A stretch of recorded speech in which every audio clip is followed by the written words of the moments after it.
guest that is the only person below White Holiday in the Comicsgate phone book. It's my favorite failed clone of Peter Sameti. The YouTube guys. How you doing, Conrad? Welcome to the show.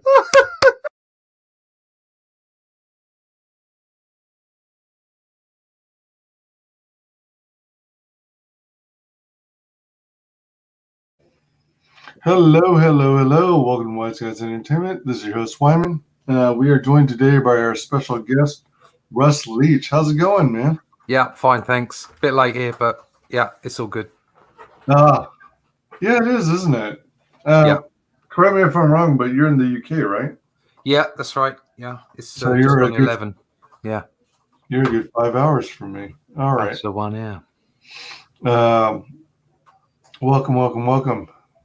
It's good to be back. Thank you so much for having me back. I've been on here a few times. Yeah, it's really good. Thank you. It's been a little bit of time. Obviously, you're busy working on the book and everything. Yeah. I'm in fulfillment at the moment. Yeah. Nice. Let me go through chat real quick. Matanui's welcome, Matanui. Let's hope shit doesn't get nuts again. Shit's always more fun when it's nuts. Yeah, there was a little tiff in my last stream. Oh dear. Matanui says, "Oh well, my copy of Hitman 3 arrived." I never played Hitman. I think I got the first game, but then I never took the time to play it. I get bored. Unfortunately, I like boomer shooters, and so I kind of play Doom, and that's it. Oh, you play Doom? Yeah, I like a bit of Doom. Yeah, like the newest one. What is it? Yeah, I've got Doom Eternal, but I prefer Doom 2016. But Doom Eternal is really, really good. So gotcha. I never did get Doom Eternal. Welcome, Simon Sim Poitier. Oh, Sim, how you doing, man? I haven't seen you in ages. Good to have you. Matanui mentions he doesn't have Cyberpunk. Even if he does, it'll get it. Yeah, even if he does get it, it'll be after they patch it to hell and back. Sim has it. It's installed, but no playtime yet. He'll probably have a PS5 by the time that game gets fixed to the point where he feels comfortable putting money down on it. I would agree with that. Yeah, my son's got it, but I've not had anything to do with it. I have to be honest. I just know Keanu's in it, and that's it. Whenever you talk to your son, does he complain about bugs? Yeah, I think I've heard the occasional complaint. Yeah. In other words, not for a while since that thing sells out instantly due to high demand in scalpers. Yeah, true that. Welcome, not my monkeys, not my circus. Hi, chaps. Hail to the hardest working man in CG, WyzGyz Entertainment. Oh my gosh. Your accent betrays you, Russ Leach. Thank you. I'm proud of it. Welcome, El Gargoyle. Thanks for the Hail. Phoenix Animation, welcome. Hail, Only Death Can Save Us looks awesome. Hail. Thank you very much. That it does. Wait until the summer or Black Friday. Yeah, maybe you'll get lucky and they'll have more hardware on the market. Yeah, so for those of you not familiar in the chat, Russ, would you mind giving a brief overview on your origin story? Me, yes. Yeah, okay. how you started off. I've been drawing comics in anger, so since about 2010. As with every artist, I wanted to draw comics since I was a kid. You'll get the same story from every artist. But I'm a little bit older than a lot of those guys out there. So my early comics were Bronze Age comics from the late 70s and into the early 80s. And it's, I always wanted to be in the bullpen with the artists and Stan Lee. But I went to college and got told I wasn't good enough to be an illustrator, so I went off and became a designer, but carried on poking the beast. And in mid-90s, I submitted to Marvel, which back in those days was via snail mail. We didn't have email back then, and I got selected as an artist. The new talent manager, Louis Lewandowski, liked my work, but unfortunately, nothing really came of it. So I carried on. I had a mortgage and kids and stuff, so I went and got a proper job, and I was an art director for quite some time.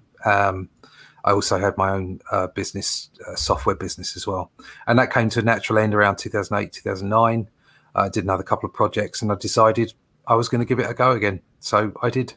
And then in 2012, I sold my house and got a much smaller one. So I didn't have a mortgage, which meant that I could take risks. So my wife was very supportive and said, I don't mind having a house half the size. That's fine. If you want to draw silly pictures, you can go do that. But it wasn't all altruistic. We changed our situation. We moved out further out into the country and stuff, and got a nice place in a nice village. Seeing as you can get on the internet a lot easier than you used to be able to. And that was it really. I started from there, and I got I did a couple of books for Mark Hosier. I did a few indie comics, particularly for Unstoppable Comics over in New York. That's JD Rosario, and he's actually got a book out at the moment, which is a trade paperback of the books that I worked on with him for a title called Interceptor. So you can check that out on Indiegogo. The first half of the book is my artwork. Oh, wow. And that was before I got my gig with Panini drawing Doctor Who. So I got, in 2015, I got a chance to draw Doctor Who for a couple of years. Picked up some work from Marvel in that time where I was working on an art book for Marvel. So I got to draw licensed characters for them. Did that for 4 years. And I also did Ben 10 for a year and a half as well. And then after that, I started working on a new technology, which was AI comics, sort of story-driven creation based around comics. And also, I've been doing storyboarding as well for film. And then sort of this last year, obviously, the coof turned up and all my clients fell off a cliff. So I'm still waiting for the storyboarding to come back. But in that time, I decided to get my book out, which I'd already written the script for a year before. So you've got to kind of take your chances where you find them. It's been a bit of a crap year for everybody, but I took the chances where I could, and I put the book out. And right now, I'm in the middle of fulfillment. So I've got some more packages down beside me that are going off to the post office in the morning. Nice. There you go. That's nice. This is sort of a shortened version of everything. Very the cool. the world according to Russ Leach. Very, very cool. Welcome. Let me see. Yeah. Black Friday and is when they have their 50% off sales. Welcome to Time Prophet. Hail all. Oh, G'day, Russ Leach. g'day. My new video will hopefully be coming out on Saturday. Right on. Cool. Not My Monkeys, Not My Circus says, cool. I have a mate who works for Big Finish. Oh yeah, they're the guys that do the audio stuff for Doctor Who. Ah. Yeah. So when you were doing the Doctor Who comic, what generation of Doctor were you working with? I worked exclusively on Peter Capaldi for 2.5 years. I did a winter special with Jodie Whittaker in, and I got to draw some other Doctors in one of the stories. I think it was Tom Baker, the War Doctor, so there was John Hurt, and the one before Peter Capaldi. Can't remember his name. I'm crap at names. So I got to put some images of those guys in there, but mostly it was Peter Capaldi. Here's a curiosity. You know how in the Doctor Who TV series, one actor plays the role for a certain number of episodes, and then he gets like regenerated into a new Doctor, played by a different actor. Did they handle that similarly with this Doctor Who magazine that you worked on, where by changing the artist for every Doctor or something like that? No. In the Doctor, so in Doctor Who Adventures, it had been John Ross up until the time I started, and then I did, like I said, the last 2.5 years of the magazine. But Doctor Who magazine also runs, and they've had numerous people. John Ross has worked on there as well, but also Mike Collins, who is he's a bit of a legend. He's done a lot of work for Marvel and DC, but they have other artists come in there and work as well. Although I've not managed to capture any of that work myself. Okay. Do you still do some of this type of work on the side? Well, no, it's been. Sorry. Or are you exclusively doing crowdfunding books? Well, yeah. I mean, I've gone now to exclusively indie. I mean, apart from my storyboarding work, which because I was in the middle of a film, literally in the middle of a film, and they've had trouble getting going again because of the coup and what have you with restrictions. They spoke to me middle end of last year as well, saying, "Oh, it looks like we're going to get filming again." Every time they've been knocked back. So obviously, that's the storyboarding work comes back. I'll be doing the storyboarding work, no problem at all. But I would imagine my time with anything mainstream is probably at an end. So I'm quite happy to dive into everything indie. I think, I was in love with Marvel since I was a kid, but unfortunately, it's just not the same place anymore. Yeah, it's not the same business. It's not the same characters, and sometimes you got to remember that these characters were designed to be pulp. They were pulp entertainment. So they came out once a week or once a month or whatever, and they were thrown away, which is why they were so valuable in the 90s when you had the boom, because they were so rare. And as soon as that was worked out, it kind of broke it really.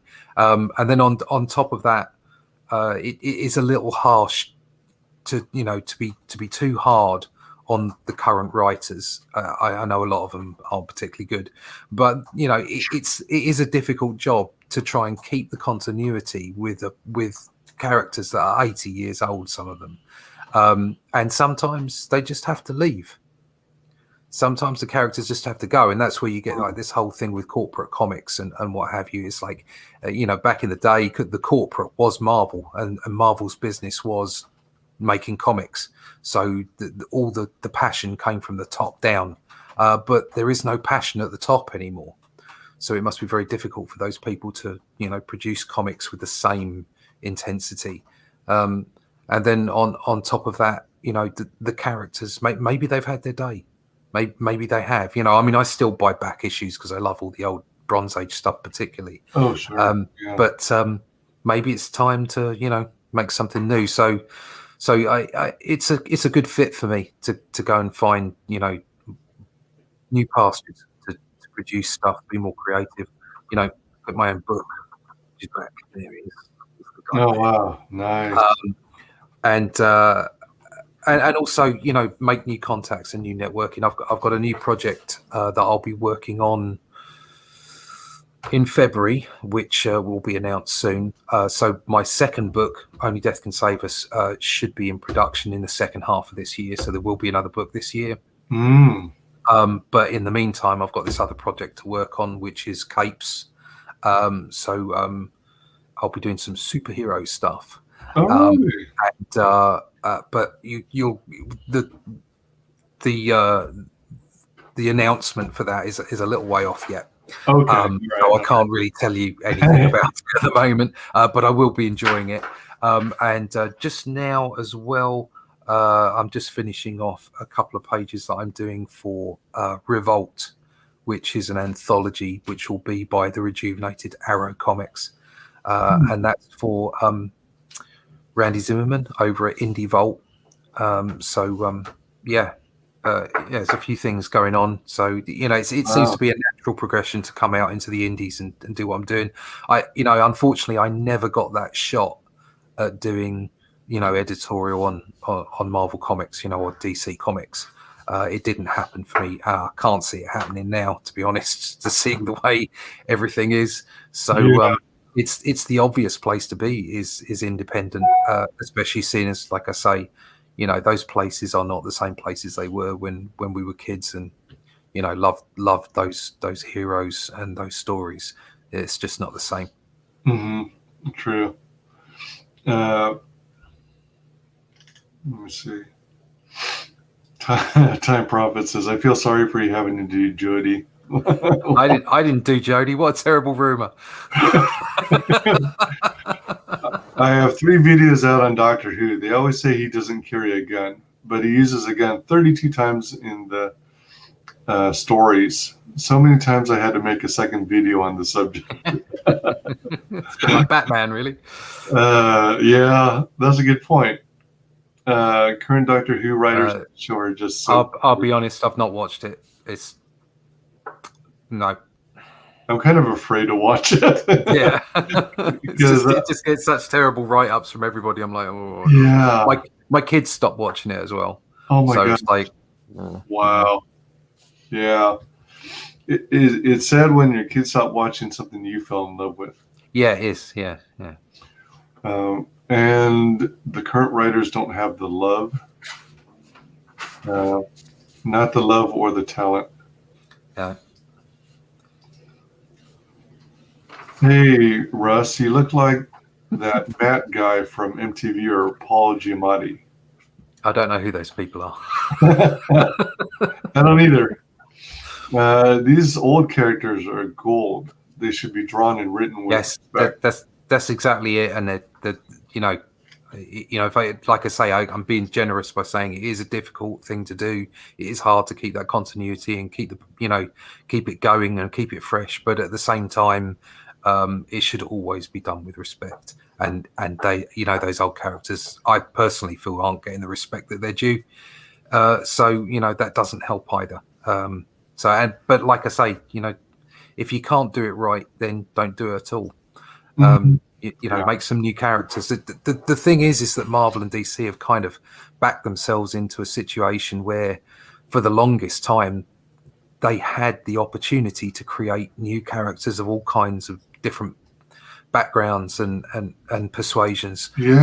And didn't do it. They had the opportunity to do it and didn't do it because it was always, I suppose, the bean counters, the money men going, oh, no, let's do another Batman title, or let's do more with Superman, or make Spider-Man something else. And unfortunately, that it just doesn't work. Eventually, you have to come up with something new. But of course, they've pushed it so far now that nobody's interested.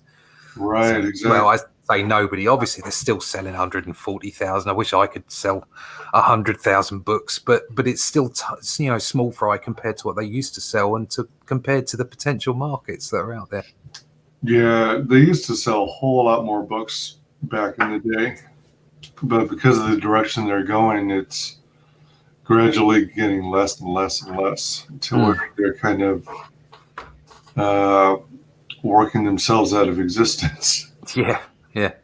They're turning into these like idea farms where they think up ideas that might make good TV series or movies instead of being creative and creating new content. Well, that's what I was saying about the corporate nature of comics, is that,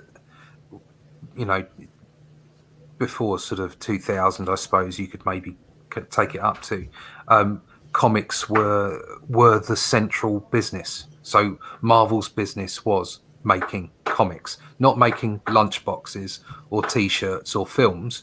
It was making comics. And so because of that, from the top down, from the very top down, it was all about make the best comic you can make so that we can sell it, sell lots of them and make money at it. But once the company started diversifying too far. Also being bought by Disney, that was probably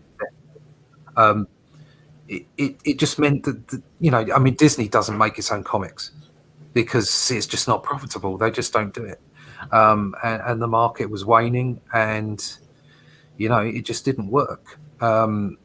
So when you get that corporate nature, that from the top down, they're kind of like, well, we don't care about comics anymore.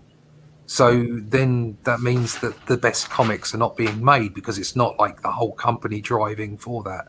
And that's where from the other end up, non-corporate comics, if you like, indie comics are made with, I feel they're made with more passion, because they're not looking, well, obviously this is not everybody. There are people that are doing this. They're not just looking for the Netflix deal. They're not looking for the extra stuff. They're making a great story first and foremost, and great characters. Now, we're all businessmen. At the end of the day, if somebody offers you a Netflix deal, that's great. Okay. Yeah. If somebody says, I can take your characters and put them on T-shirts and sell them around the world, yeah, brilliant. Give me the IP check. But that's not why we're here. That's not why indie comics, they're here to tell stories, which is the oldest communication ever. Like telling stories. People were, putting paintings up on cave walls hundreds of thousands, millions of years ago. It's just like such a sort of a basic nature to tell stories and to impart ethics and morals and all kinds of things, the human story via these stories. But even apart from that, just having fun entertainment, and that's what indie comics are about. And unfortunately, the corporate nature of comics is stifling creativity at the other end. That's the way I see it, anyway. Yeah, all very good points. Indeed. Excuse me. Commie Mark's here. Hail, Commie Mark. Oh, cool. I'm playing catch up here. Doctor Who is dead to me in the current form. That's harsh but fair. Yeah. Batman started off using a gun. He did indeed, yes. Hail, WyzGyz. Hail, Phil Mitchell. That's me. Now, who is Phil Mitchell? He's an ugly geezer from one of the programs on the television. Oh, okay. I would say he has a brother, and I would say I'm probably halfway between the two of them. Oh. Hail the chat. Hail the mods. Stop stalking me, Commie Mark. Hail spam. Do you use Manga Clip Studio to design your comics? Yeah, I don't design them. No, I draw them.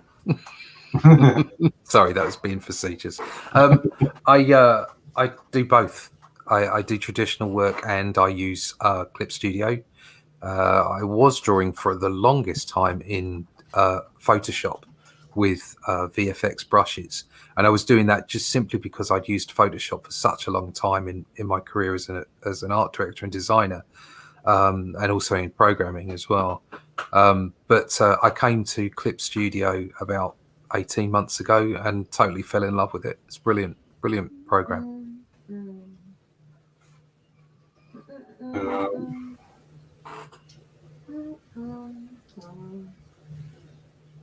Is there someone there with you? Sorry, yes, my daughter humming away. Oh, okay. I was wondering. I wasn't sure. I didn't think it was coming from my side. Paul Giamatti was in Shoot 'em Up, Howard Stern Private Parts, Rhino in that Amazing Spider-Man reboot. Oh. Giamatti. I'm going to look that up. Huh. Welcome, Edwin the Ace launches January 31st, Acevedo. Hail, peeps. In the 70s, 80s, and 90s, comics were produced to be entertaining and sold in numbers. What the hell happened? Yeah, really. Thanks. Paul Giamatti's an ugly bastard. Thanks very much. Last comic I read was Fantastic Four in the 80s. Yeah. Oh, Phil Mitchell's from EastEnders? Oh, okay. Certainly is. It's been a long time since I watched EastEnders. Don't watch it. It's crap. It's crap. Most of the television we have over here is crap. Yeah, same here. Yeah, Same just here. turn the thing in a corner off and don't watch it. Especially don't watch the news. I don't even. Yeah, seriously, I don't even. I don't actively watch TV in like 10 years, and when I do turn on the TV, it's usually to watch a DVD movie. Yeah. I mean, I spend a lot of time watching old stuff, to be honest. Yeah. If I'm going to spend time at all in front of the telly, try to get some, sofa time, and the rest of it's usually YouTube. There's so much stuff out there. Yeah, same here. Yeah, most of my entertainment is like joining in other people's streams and learning about crowdfunded comics. It's quite weird that actually the amount of time you spend talking and sort of typing through the chat and what have you with other people's streams. You think I'm the most lonely person sitting in my room, but actually all the time you're talking to someone. So. Yeah, true. Time Prophet has been using Clip Studio for a while and is yet to design a comic lol. However, he used to draw comics at school, has been trying to improve his art first. Yes, that's the key. You just when you're a comic book artist, you have to draw everything.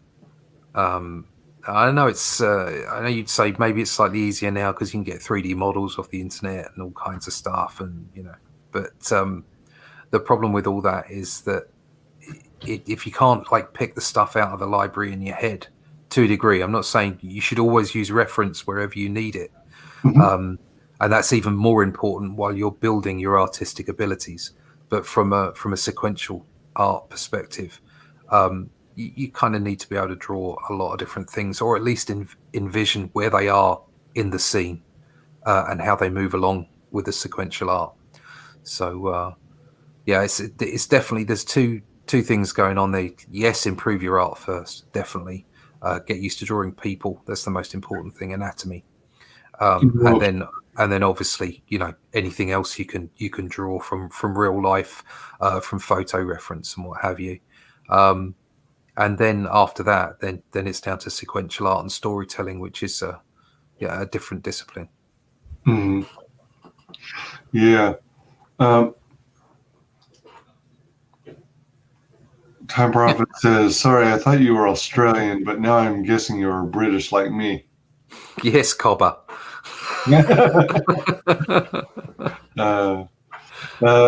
El Gargoyle says, "It's been one day and President Biden already violated his own executive order." was to leave his colostomy bag out. Oh my gosh. Yeah, and the executive order was something Biden signed yesterday.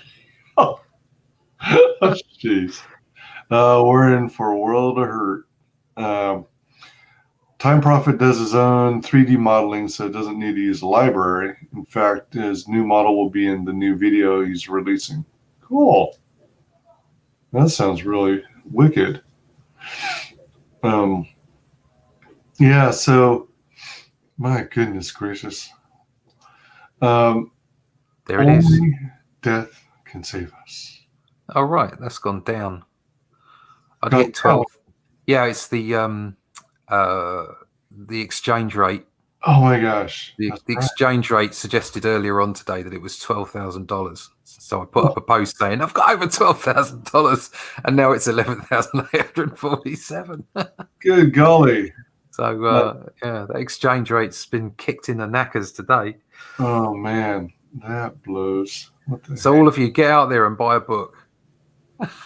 Yeah, get that back to 12,000. See, it went down $1. It just went down $1. That's crazy how it works. Man. On the plus side, I'm probably going to get paid in dollars for my next job, so that's a good thing. Oh. Well, there you go. Oh, man. So 11,180 by 184 backers on November 1st. You've since gotten a bunch more backers. Yeah, they've been trickling in. which is it hurts quite a bit when they come in 3 and 4s over a month, because you still have to pay the bank transfer fee to Indiegogo. But I wanted to keep the book up rather than go and selling it from my website. I wanted to keep the book up. In demand is a really great feature. And I wanted to keep it up so that when the book actually, got out to people, and hopefully they really enjoy it and there's good words said about it, that other people will be enticed into buying a copy. So that's I'm probably gonna keep it up for a couple of months yet and see how that works.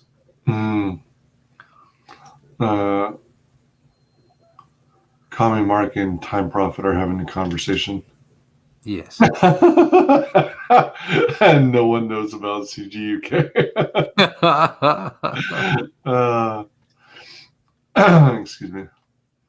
Oh, they'll find out. That's pretty sweet, though. Yeah. 11,000, 12,000, depending. Yeah. You're on. $150 makes no difference. I'm really, really, really happy with the support I've got with the backers.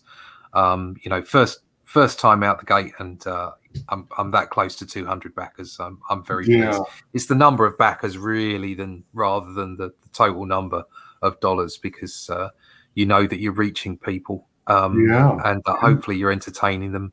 So when I come back for the second book, touch wood, obviously you're going to lose a few people. You're going to lose a good 25 to 30%, I would imagine. But hopefully I'll be able to pick that up and increase my numbers. If I can make it to, 400 backers at some point. No, I don't know whether I'll make that in the next campaign, or maybe the campaign after, or the one after that. But once I get to 400, if I can keep that regular and keep those readers supplied with either Only Death Can Save Us books or with new material, then that's a salary for me. That's me working. I just keep doing that, and everything's cool. Heck yeah, that's quite impressive for a first time out. A lot of campaigns hit maybe a couple, 2,000 or 3,000, maybe as much as 5,000. But whenever you cross 10,000, that's really getting it. CGUK is a collective of quality UK-based creators like Russ, me, Charlie's London, and many more. Yep. There's some great. I found those guys over at CGUK. They're all awesome. And they made me very welcome, and I really enjoy my time with them when I get to go on their streams. In fact, I'm on with Commie Mark tomorrow, I believe. And Charlie's London book does look really good.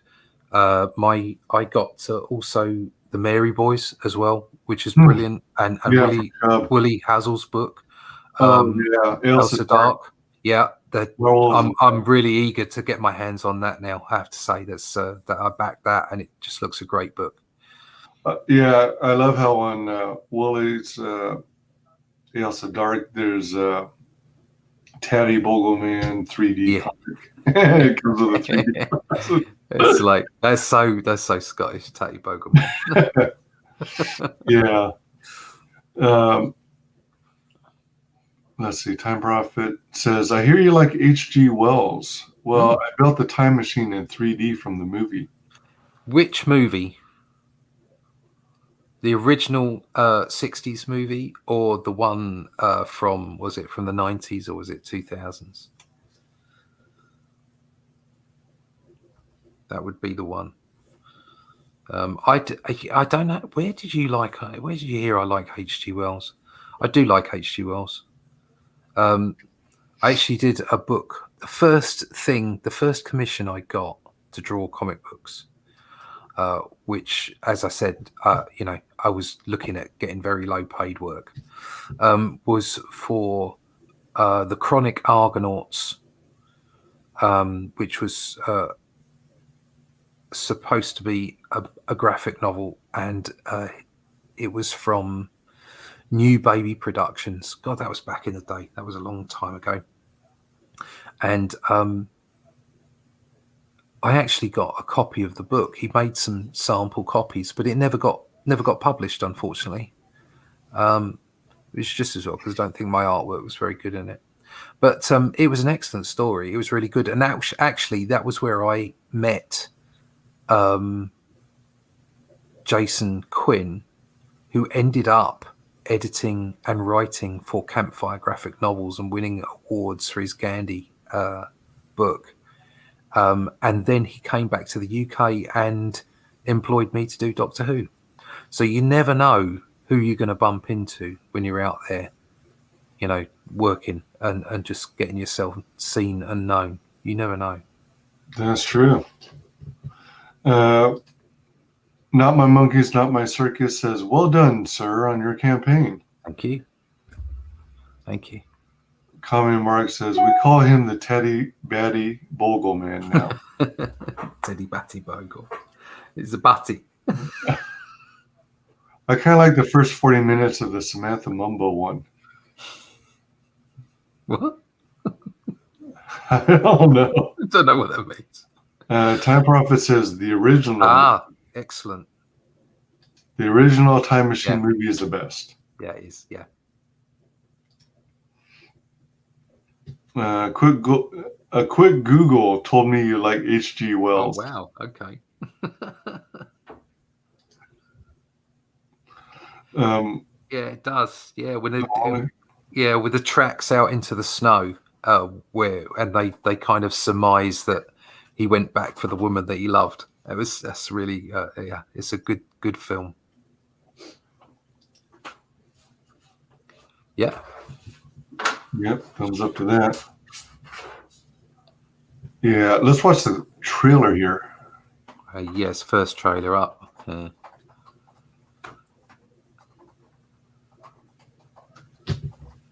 This is quite a long trailer, actually. I got some voice talent from Fiverr to do this. It's taking its time. Still oh, all right. Play button. Why didn't it just autoplay?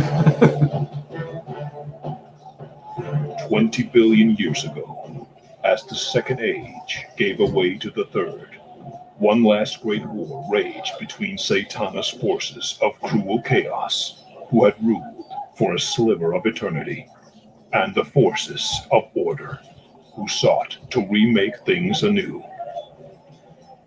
The Supreme called her warlords the Pillars of Creation. Their purpose was not to bring apocalypse, but to welcome forth the new age. Over time, their true purpose would be forgotten, for such is the fate of legends, and only their names would be remembered. War, famine, pestilence, and death.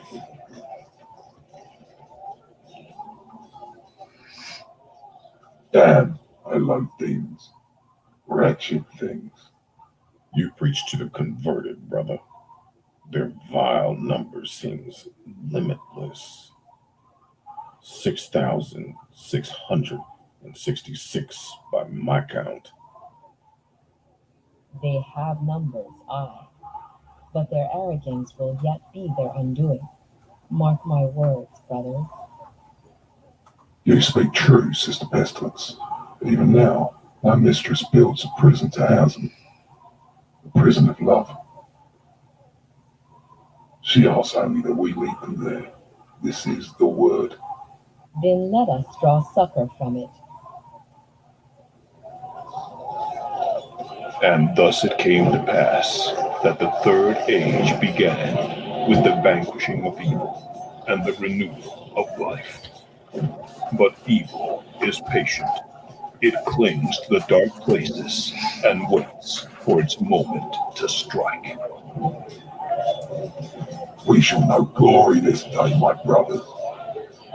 What was won that day was a battle, not the war. That would come later.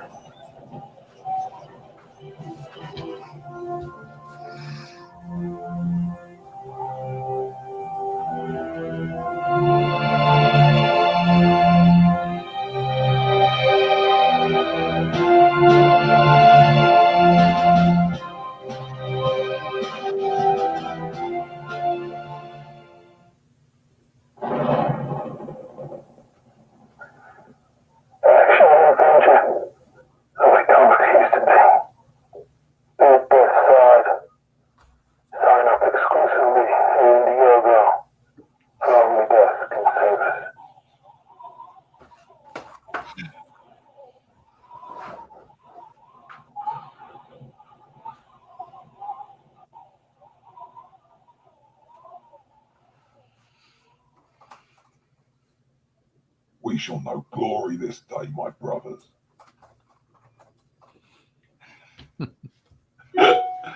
Oh man, that's so much fun. It's amazing what you can find on Fiverr. It really Yeah. is. Finding voice talent there was amazing, and so cheap, unbelievably cheap. Did you kind of like? I've never used that site myself, but is it like doing a screen test? Like you know how Hollywood, when they're starting a new TV series or movie, they do like cattle call auditions. Is it similar to? No, you just go on there and there's like there's obviously lots of different things that you can buy. So people saying, I'll do you a letterhead for $5 or whatever. And you just go to the voice acting section and there's loads and loads of voice actors and you can just click on them and you can hear the different voices that they'll do. Oh, okay. So and then you contact them and just say, I'd really like that. And they say, okay, for like, say for 200 words, it will cost you $50 or something like that. And then you can haggle with them, which I did a little. But most of them are so, inexpensive. And then they send it off to you. And a lot of the time you'll get 2 or 3 or 4 versions of it. So the guy who did the main narration did like a really deep one, like it sounded like this year, if this is the only film you watch this film. It was like one of those. And then he did another one that was I know, quite sort of extended and long, but he absolutely nailed it. It was like somebody reading, like a proper narrator, and he absolutely nailed it. And he was from Denmark. He's got an amazing American accent. Wow. Yeah. So yeah, it was really cool. Really cool. Yeah, definitely. Let's see here.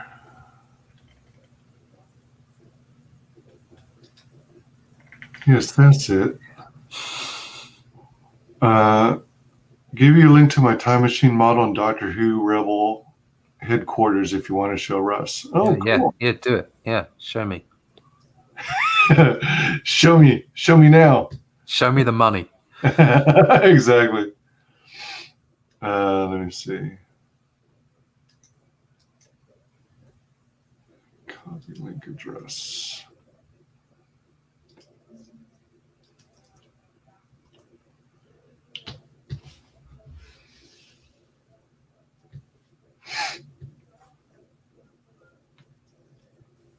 All right, so, whoops.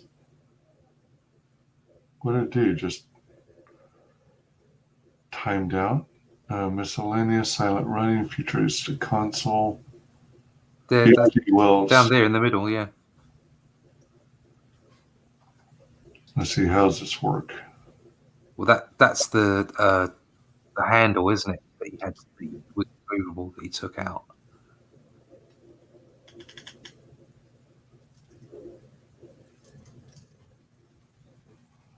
So the time machine was the one next to it, I think. All right, let's see. So I guess I gotta close that file. Wait, how does this work? Just go back. Hit the back button. It's been a while since I've been on Pinterest. No, not that back. Oh, right, okay. Time machine lit up. This is 3D model. That one. That one. Dish. Oh, that one. 3D model.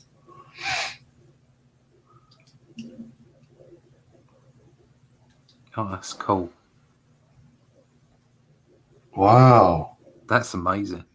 Oh, that's cool. Oh, neat. That is really good. It is. Well, the time prophet, you know what you're doing, don't you? Yeah, that's sweet. I was kind of expecting like whenever I think of 3D models, I think of like QuickTime VR and being able to rotate it and stuff. But it looks like you can zoom in and zoom out, 2 modes. That's really cool. Yeah, I like it. Very smart. Nice job. Cool, man.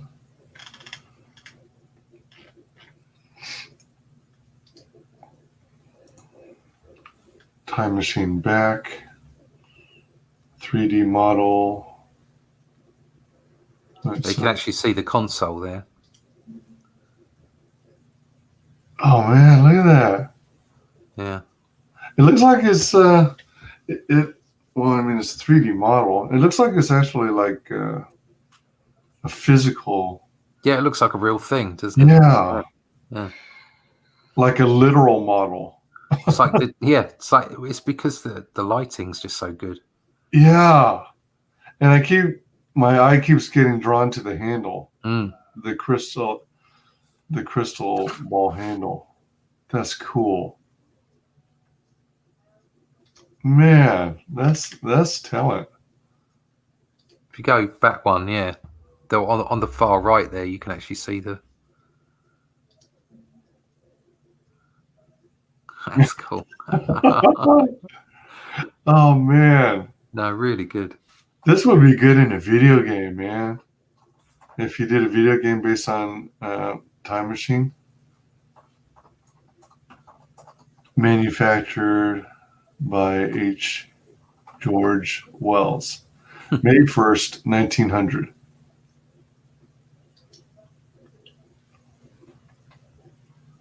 That is brilliant. That is. Yeah, I love it. Real talent there. Yeah.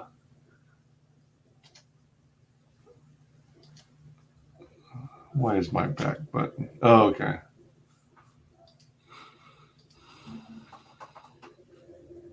Oh, man.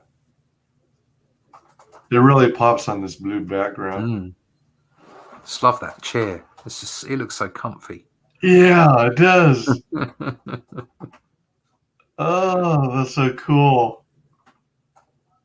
That looks awesome. Oh my gosh, good job. Now your mission, should you choose to accept it, is to build this. Build it, yeah, that would be fun. Send one to Russ and send one to me. Little miniature one. A complete build. Yeah. Man, your freaking artwork is so cool. Thanks, man. I was really pleased with the final print on this because it's got like a matte cover, and then inside I went for uncoated paper. So it's not newsprint, obviously, because it's much thicker than that. All right. And a better quality, but it's got that kind of feel like a 90s one-shot graphic novel, which is exactly what I wanted it to do. So the printing has come out really, really nicely. So this is the thing that you were holding. Is that that's an actual book. That's not the proof anymore. This is the actual book. Oh man, this is the actual book. So you can see the back has changed. Oh, cool. Spine and everything, and yeah. What kind of cover again? Do you say matte finish? It's a matte finish, yeah. Ah. Matte finish. Oh, neat. It's really nice. I'm really, really pleased. Look how thick it is too. I mean, it ended up being 100. If you include the covers, it ended up being 100 pages. So even I said 80 plus, and it ended up being 100. Okay. So it's got the 60 pages of story, but I also put in pin-ups and background stuff, character bios and that kind of thing. So there you go. There's the center spread. Ah, cool. So yeah, it's come out really, really nice. And nice. I've packed 100 and sent 30. So it's getting there. So by the end of next week, it should kind of be all gone. Before you got the actual books, did you order a proof copy? Yes, I did order a proof copy. So I got a digitally run proof copy. They warn you that in between the digital and the litho print, there may be some variations, but it was minor variations. Certainly nothing to merit changes of any kind. And it's good to get that. It's good to get that proof. So, for instance, the proof copy I got, I had 90 GSM on the weight of the paper, and I saw that there was a little bit of see-through in some of the panels from the other page, from the page behind it. You know, that they were both. Oh, really? You could tell that. I'd have preferred to have kept the 90 GSM because I really like the lightweight. But I just wasn't happy with the fact that you saw through a little bit on those pages, so I upped it to 100 GSM. Okay. But the cover was great, so I kept the cover. But I made some slight design changes to the cover, picked up a couple of spelling mistakes and stuff like that. So obviously it goes through a whole reading, proofreading process and editing on several runs, but you're always going to miss something.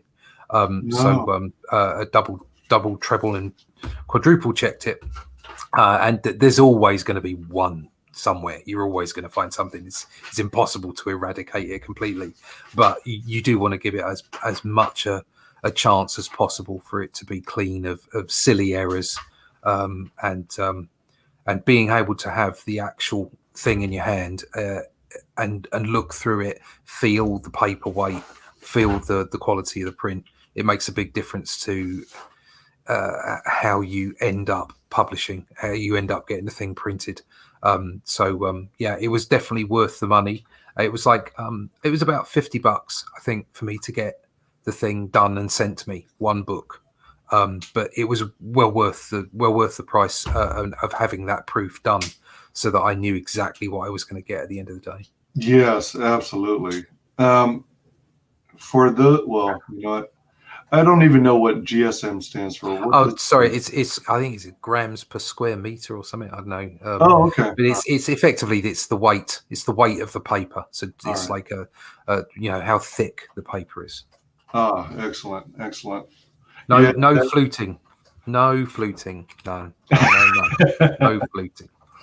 And yeah, that I noticed how in some comics you can actually see the back, the other side of the page. Yeah. So I hear what you're saying there.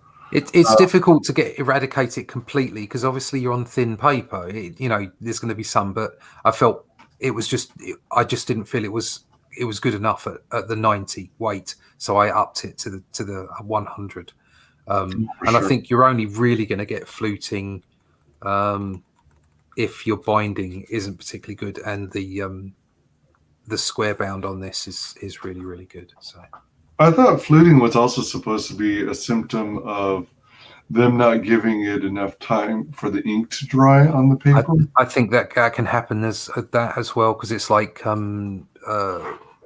also where you store them as well. Apparently, like the moisture can get in and that kind of thing. Okay. And then yeah, I highly recommend anyone who's getting ready to take the extra step and spend a little bit of extra money to order yourself a proof copy, so you know what the final product's going to look like. It's kind of like your last ditch effort to make sure this is truly the product you want to put in front of people. It's definitely worth it, and you definitely won't then lose sleep when you know that you've ordered 400 copies of the thing and thinking, oh god, did I make the right choice on that paperweight, or should I have gone for a gloss finish? And I almost changed my mind and thought about it, but I ended up sticking with a matte because I really, really liked it. But you want to be sure, and you also want to be sure that it's not just for you, it's also you're producing a product. You want it to be the best product you could produce for the people who've generously backed and believed in your project. So I think the least you can do is spend an extra few bucks and get yourself a proof copy. Yeah. So did you end up being your own editor on this project, or did you buy other people as well? No, I have. So there's three names on the front. There's me. There's Rick Hoskin, who has written for lots of different people. He's written for Dynamite, I think maybe Dark Horse. Oh wow! But he's also written for Marvel and DC. He does a lot of work for Disney and stuff like that. But we've worked together on different bits and pieces. We first met on Doctor Who, and he rewrote the dialogue for me, or adjusted the dialogue, and at the same time added in additional plot points. He's also written a backup story for me, which will be in the next book. So it will actually appear in the Indie Vault anthology first in black and white, and then you'll be able to pick it up in full color in my next book. So my next book is most likely going to have 70 pages of strip in it, and then 30 pages of other content. So I'm going to stick with the same deal. I'm going to stick with 100 pages again, including the cover. So that's Rick Hoskin. And actually, he in himself, he's excellent at editing. Very, very good. And then Tim Quinn, who is actually brother of Jason Quinn, the guy the editor who took me on for Doctor Who. And I've worked with him for a long time now, since 2015. And in fact, since before then, 2014, 13 maybe. And he used to work for Marvel, so he's edited things like X-Men and the Hulk, and he was one of the lead editors over at Marvel UK while Marvel were in the UK, and he's pretty much done everything. For the most part now he's an agent for celebrities, but he's done all kinds of stuff, musical theatre. But yeah, he's the editor on it. So he flicked through the story first of all, picked out a couple of bits and pieces, said where I could maybe do things slightly differently, and then then he'll edit again and come back and say, it'll be like more of a proofreading edit, as it were. And then of course he saw the story. The thing I did to save time was I lettered the entire story prior to me inking it. So that the editor could look through it, and also that Rick could go through the dialogue. So while I was inking, they were able to do that, and it also meant that when they came back and changed certain things, it wasn't a big deal because I was only at inking stage. So yeah, I have had an external editor, and it is if you can find one, it's definitely worth it. No, absolutely. Hail, not my monkeys, not my circus. Thank you. You are back at 200. Thank you. Nice. Fantastic.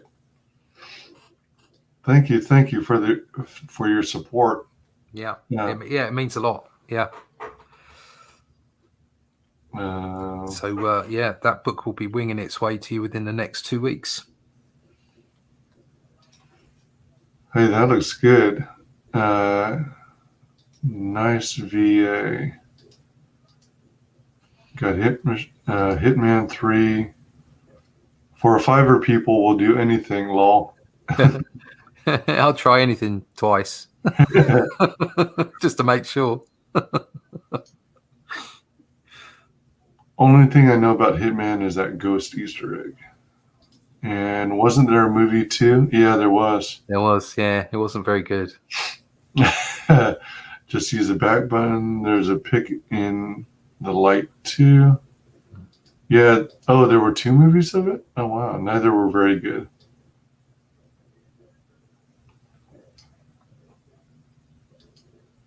Oh, I even have H.G. Wells' signature on the front. Oh, wow. I didn't even catch that. Valve technology rocks. This was done in Mental Ray, but I mainly use V-Ray nowadays. Impressive. I have to agree.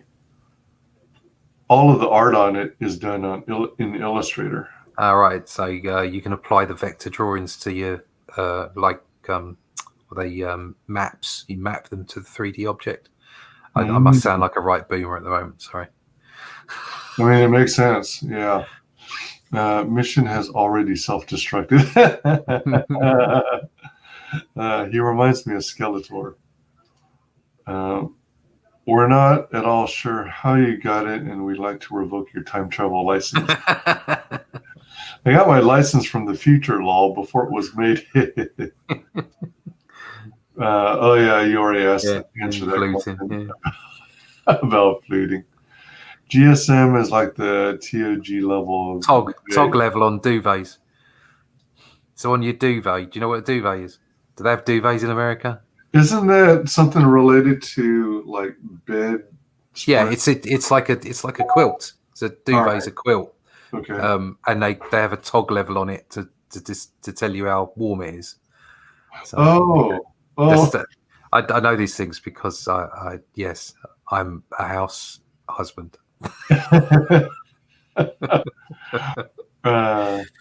Who would make such a mistake? Not sure what that was in reference to. Hey, welcome, Tank Ferret. Hey, Tank. Hail. Oh man, that is cool. Yeah, definitely back this book. It's in demand. So if I heard you right, you're in the middle of fulfillment right now. Yep, that's right. Yeah, and there are some extras in this. So you got the 4 postcard set of the 4 horsemen. There are also stickers in there, just because they're fun. There's also something special from 6 AM Comics, and I put something extra in from me as well. So I won't tell everybody. I'd prefer them if they sort of got it and were surprised by it. But there are extras in there. So nice. Tank Ferret is excited for this book. Thank you. Love the concept. It's all I suppose it's sort of that combination of sort of old Kirby, Jim Starlin, 70s, cosmic cube kind of stuff, and then underpinning that, throwing in myself into that, is like some of the stuff that I've gone out and researched on, the holographic universe and quantum physics and quantum consciousness, all kinds of different bits and pieces, all kinds of crap you can get from YouTube, and I've just kind of like mixed the whole thing up and put it into this book. Put it into this book and hopefully several others as well. I've got an arc that will take me over 3 books. I wasn't sure if it's going to be 3 or 4, but I think I'm going to make it 3.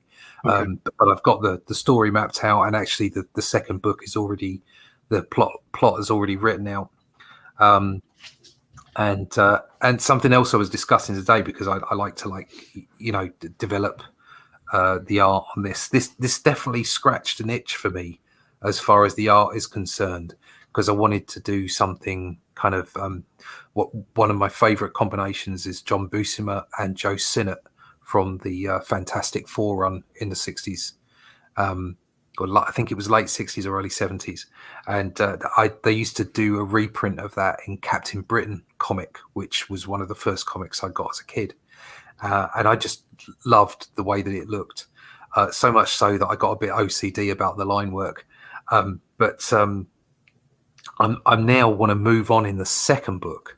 I want to go a bit more Adam Warlock-y, Jim Starlin, kind of a bit more nuts on it. So hopefully that the books will be kind of like almost an analogy of how the art changed over those 2 decades, from like the sort of late 60s up into the mid 80s. It's not specific, but it's kind of like it's got that mood. So the next book is going to be a bit more, I think it'll be a bit wackier. Certainly there's going to be some big machinery in it. I think that's where I'm going next, big machinery. Oh. And the horde that you see in here, or the portion of the demon horde, will be changed in some way with machines. So it's just going to be fun, which is what the book's about. It's just fun. Oh yeah, for sure. Fun mental sci-fi adventure fantasy stuff. Yeah. Oh, absolutely. Excuse me. Tank Ferret says, sounds super fun. Literally. Super fun. Super friends with super fun. Yeah. Time Prophet asks, how long does it take you to do 1 page? 1 page. Okay. I can show you some examples if you like, so that people can understand. Yeah. Let me see if I can find some stuff. Hold on. All right. If I just bring up a page. In fact, what I've got at the moment, here we go. I've got. I keep thinking back to your trailer and how entertaining it is, even though it's like just over 3 minutes, right? Yeah. I love that you took the time to do a voiceover version. Yeah, You know what it kind of reminds me of? go on. I mean, I could easily see this as like an animated movie. Yeah, that's what I wanted. I wanted like that Saturday morning cartoon kind of feel to it. Do you remember when G.I. Joe released a couple movies? And, you know, they had, one of them was like the Age of Serpentor. Right. Introduction of it. It kind of reminds me of that kind of feel. and I could easily see this as a 2.5 hour animated movie in traditional cell animation style. Yeah, yes, yeah, traditional. Yeah, definitely. I could see that. Let's see here. Here we go. I'll read a couple other messages here. Captain Britain, I have some of the 80s issues. Yeah, that the 80s stuff, that would be when I've forgotten his name. Davis, was it? Got hold of him and he was drawing him. Alan Davis, that's it. Alan Davis. Really like his artwork. Wasn't he on year 2 on Batman as well? Yeah, I unfortunately I'm not a fan of that stuff. I think it's probably me being a bit biased, to be honest, because it's I just love that original run so much. I also prefer the original costume as well. but yeah, I really enjoyed that first run. And Tang Ferret says, if you're having fun making the book, people are more likely to have fun reading it. Yeah, it's about passion. Yeah, Definitely about passion. If you've got passion for what you're doing, then it shows through. Definitely. Yeah. Let's check out your piece here. So this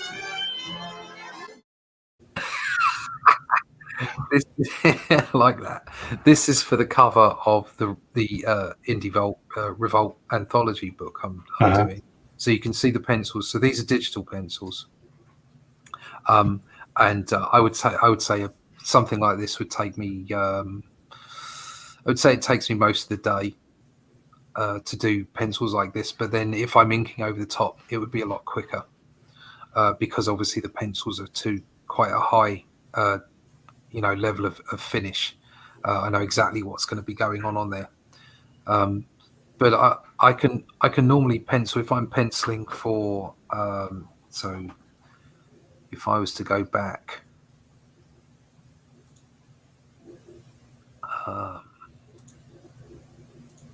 and look at Keystone and look at this first book that I did, pencil. So if I look at, say, something like this,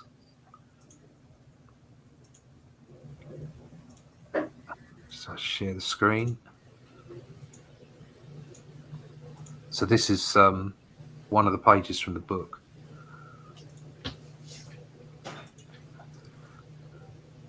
And then I'll just so say something like this. So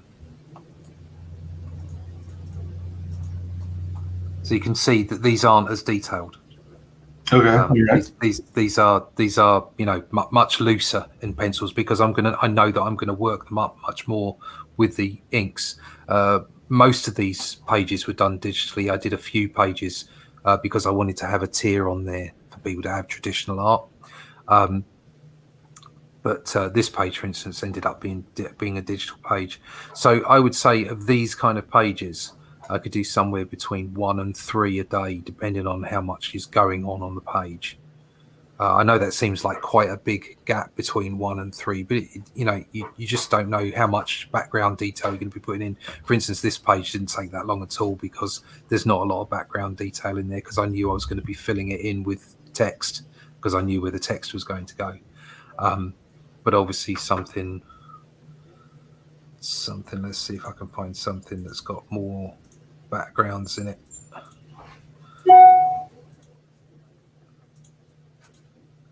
So these, all of those others had a lot more background work. That, for instance, has got more background work in it. Yeah. And That these have obviously got a lot of figures in them as well. So Yeah. they take, yeah. But as you can see, they're not as finished as the first piece I showed you. They're not as filled in and all the rest of it. So yeah, somewhere between 1 and 3. I think I can probably do, if I'm just working digitally, I can probably quite happily do a page like this, work it all the way up to finished inks in a day. Wow. So Nice. but I have to say, inking traditionally takes longer. It just does. It's just physically does. You know, I think some of it is taking care because you have to get it right. There's no Control Z. True. You know, you can't do that. But I really enjoy doing both now. So I try to incorporate both. So like I say, I'm trying to, what I'm doing at the moment, which takes me a little bit longer, but I'm doing like tight digital pencils and then printing them out onto board and then doing brushwork on the board and really enjoying that process. But for instance, I'm doing 7 pages to get this anthology book done for Indie Vault, for Arrow Comics. And that's going to have to be digital because I've just got to get it done really, really quickly. So I've not got any time. So that will get done quite quickly. I would imagine that'll be about 7 to 10 days, and that'll be pencils and inks and done. Man, that's so. I used when I was doing Ben 10. I was doing how many pages was that? It was 8 pages I was doing for Ben 10, and of course that's a far simpler. It was based totally around the style guide that Cartoon Network had given me, but I got to a point where I did 8 pages, pencils, inks, and colours in 5 days. So I was knocking that out once a month in 5 days and having the rest of the month to go and do whatever else I wanted to go and do. Wow. Oh my gosh. Oh my. Not my monkeys, not my circuses. Agreed, but I was a kid of the 80s. Yeah, me too. That was Transformers, Shirley. Yep. You nailed it. That page has a lot of dynamic impact. Yeah, your pages are awesome looking. Time Prophet spent 3 hours drawing a cat, lol, and it wasn't that good. So a page like that would take me 2 or 3 days. It's yeah, I think some of it's practice. You just get used to doing things. Like for instance, I was talking about the traditional inking process. That I think it's taken me a little bit longer because I haven't been doing traditional inking for a long time. I've only been doing the occasional convention sketch and doing sketch covers and stuff like that. And of course, that's all done exclusively pretty much with pens because the ink just slides all over the place on a lot of the greasy covers. Oh yeah. But you know, getting back into it in the way that I am, because I got myself some got myself a Pentel brush pen. Oh, that's kind of nice. That's kind of cool. Can you show that again? Okay, Pentel brush pen. Oh, all right. So that's Pentel. Yeah, Pentel. That's very nice. I got several of those pens. Also, this one's really nice. It's a cartridge brush pen. Yeah, there you go. So when it runs out, you just replace the cartridge. Yeah, just the cartridge. Yeah, the others do have a replaceable cartridge, but I've taken the valve out of them, and you can put ink all the way inside them. Got myself some really nice whiteout as well, because that's an absolute nightmare to use whiteout. So I got myself a Posca pen, which are great. If you're going to use whiteout on traditional art, Posca every time. Posca. They do all kinds of different sizes. Oh, this is a really big one if you want to do a big area with it. Oh wow! And also something I found uber cool were these ones. They're I don't know how to say this. Fudenosuke. I'm not sure exactly how, but it's a really tight, tiny little brush pen. Okay, it looks just like a felt tip there, but it isn't. It's a very, very small brush on the end. and they are great for like little details. So you just put in some little feathering in smaller areas, and very tight. Really, really nice stuff. Nice. In actual fact, if you give me a second, I'm sorry, I'm just putting my brushes away. Oh, no problem. Give me 2 seconds.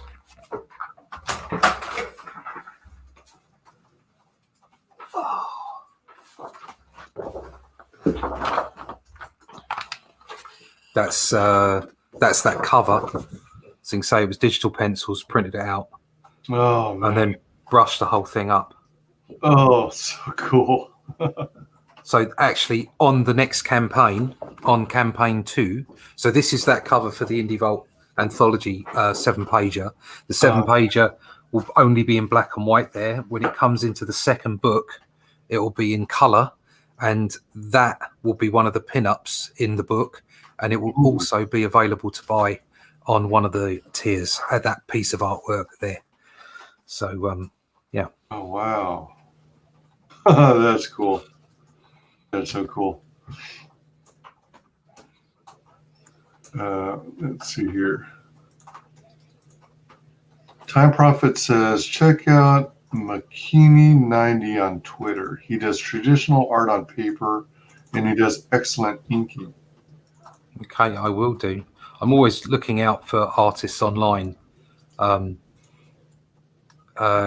Just to go and I checked out David Finch, but also a whole bunch of other places where they were talking about those Pentel brush pens.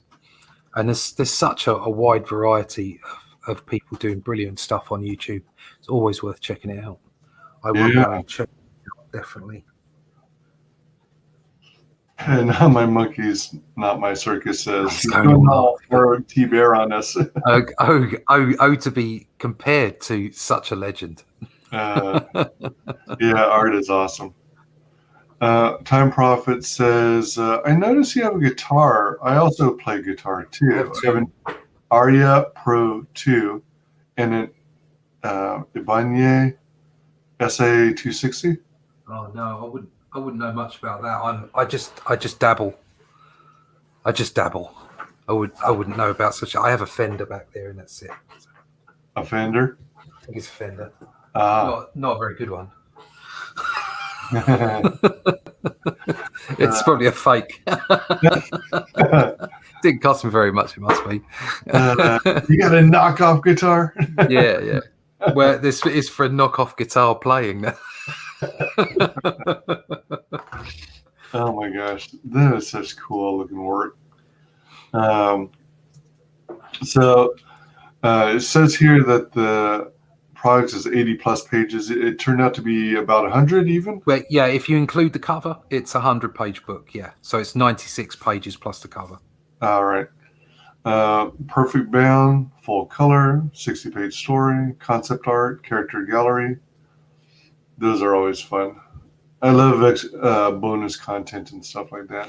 Yeah, it's got loads in there. So the artist prints have been coloured up in there, and also the postcard stuff has been blown up so you can see it in the book as well.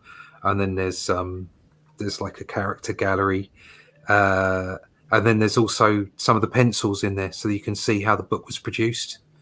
And there's a spread about the cover, and there's also a spread about the concept art as well, some of the concept work. Mananu is asking, does anyone include the cover as a page? I'm not exactly sure when you do and when you don't consider. No, I don't think you do. So you would say this is a 96-page book. You wouldn't say it's 100 pages. You'd say it's 96 plus the cover. All right. Gotcha. Yeah. I wouldn't call this a 100-page book. I just, it started off as 80 and ended up as 96 plus the cover. I think that's fairly good value for money. Oh, yeah. Absolutely. Time Prophet used to love the adverts at the back of comics, like X-ray spectacles that never worked. Yeah. And the Twinkie adverts as well, where Captain America would win a fight and then get the Twinkie. Yeah. I actually tried Twinkies when I came over to the first time I ever came over to the States. Really? The first time I ever went, I'd been to Canada, but I'd not been to the States. This was back in '92 or something. And so that's the first time I'd ever gone to the States. I went to Disney. Okay, because everybody goes to Disney, don't they? I did. Right. So but at the time, Disney down there in Florida, it wasn't as built up as it is now. It still felt like a piece of America rather than just, a tourist trap. And I remember going to diners down there and going out to the swamps and stuff like that. But one of the first things I did was when we rocked up to a big supermarket or a grocery store, I thought I've got to try a Twinkie. I'd seen these things as a child in all the American comics that I'd bought, and I'm like, I've got to buy a Twinkie. And I bit into this Twinkie and spat the bugger out because it was disgusting. And threw the rest of it away. It was like, what am I eating? It was just E numbers. It was like solidified E numbers. So from then on, you started to question the mentality of Americans. Yeah, it was like, what are you guys eating? What are you doing? No, I think we're spoiled over in the UK for biscuits and sweets, as you can see. Yeah, but and it's all. So, for instance, for the longest time, we had arguments with the EU, which we don't have to worry about anymore, where they didn't call our chocolate because it didn't have enough chocolate in it. They wanted to call it Vegelate, but no, no, it's good stuff. But yeah, that first time I ate a Twinkie. However, I really enjoyed the Hershey bars. That was something else that all the Marvel comics used to, or the DC comics as well, used to have ads in. They had ads for Hershey bars. Buy a Hershey bar, and I bought a Hershey bar. I thought, well, that was quite nice actually. So, have you ever had ding dongs? No, I've not had ding dongs. No. How about Hostess pies? The apple pies. No, I never got to have one of those. Although I looked for one and couldn't find one. Again, they were the adverts as well. They had Superman used to advertise Hostess pies, didn't he? I think so. Yeah, I think so. Yeah. One or two CG creators are like including funny little ads like that. Oh, that's cool. Ads. I'd like to do that too. Yeah. I don't think it would really fit with Only Death, but maybe in some of the other things I'm working on it might. Yeah. Let's see here. Yeah, Not My Monkeys, Not My Circus agrees. Great value. Thank you. Time Prophet has never been to America. Once traveled as far as Morecambe Bay. Where is that? Somewhere in England. Oh, okay. It hasn't left the UK. All right. Yeah, I mean, I've never left. I've visited a few states, but I've never left the US. Yeah. I'd really like to something my wife did when she was younger was ride horses, and I've ridden a horse a couple of times, not much, but I would really like to go to a ranch, maybe in Nevada or that way, and do a 2-week holiday on horseback. That would be very cool. I'd love to do that. But other than that, I haven't really seen much of the States. Like I say, I saw a bit of Florida, and that's it really. And I've been up to Canada, but not anywhere else in the States, unfortunately. I would like to go on like a major road trip, maybe even be in an RV or something. Oh yeah, that would be very cool. Travel through every single state. Yeah, I don't think I'd do it on a bike. I've been there and done the bike thing. Oh, really? I'm too old for that now. Yeah, I mean, there's my knees won't take it. There's a lot of rattling of your body on a bike. Yeah. But yeah, when you're younger, that's got to be an amazing feeling. Welcome, Daniel. Good to have you. Hail, WyzGyz and Russ. Hail, chat. Twinkies, too sweet. Yeah. Goodbye, you. We won't miss you. Lol. Yeah, really. The UK rocks for talk. It certainly does.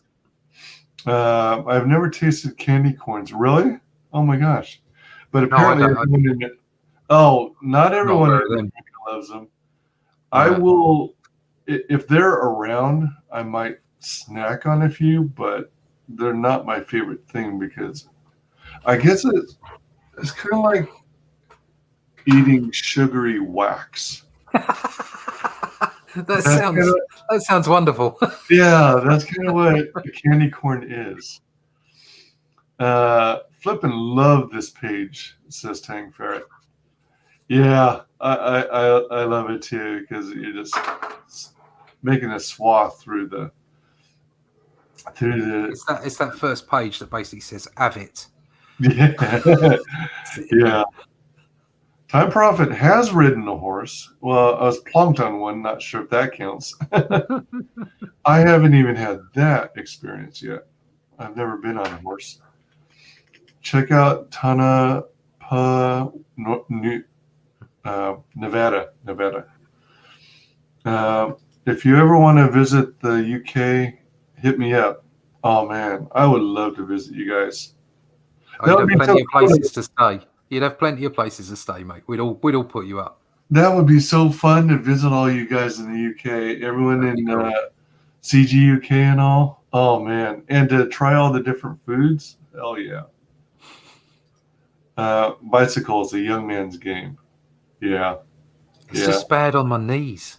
I got rid of my last bike about, oh God, no, it must be 8 years ago now. Wow. Still miss it. Yeah, just like it was just too much on the knees. Wasn't conducive to training. What kind of bike did you have? I had a Virago 535. That was it, a Virago 535. Prior to that, I'd had a diversion, and I think it was another Yamaha as well. But yeah, the last one I had was a Virago.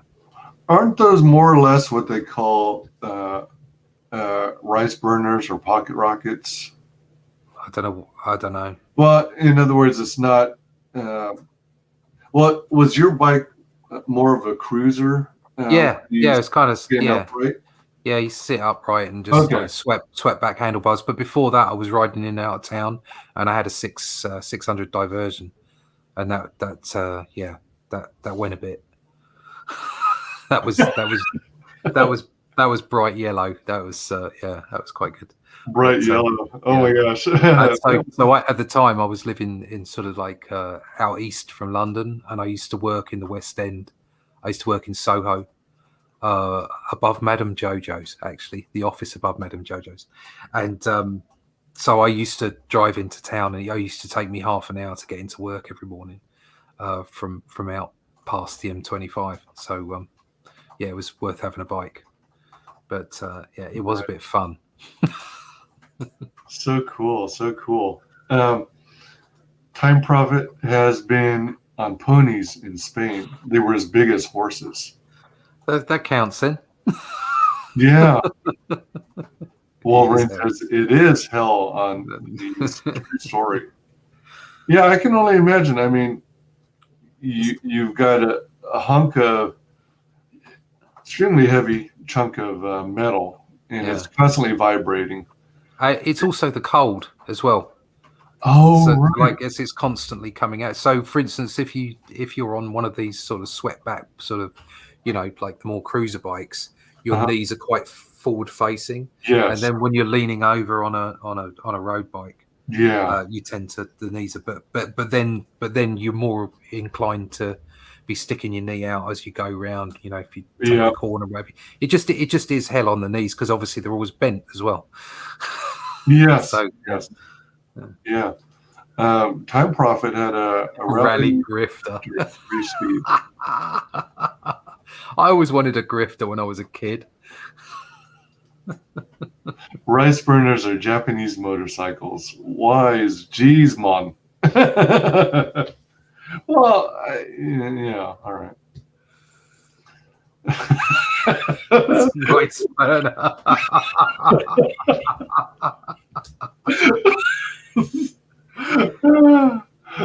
funny.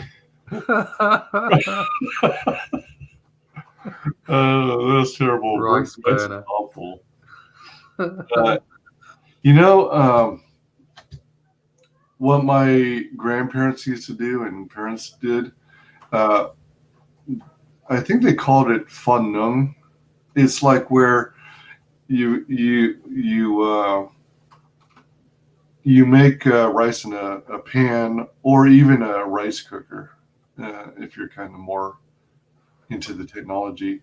And then if you like overcook it a little and it gets all crusty on the inside of the pan of the rice, then you still eat the crusty rice, or you add water to loosen it from the pan, and then you eat that too.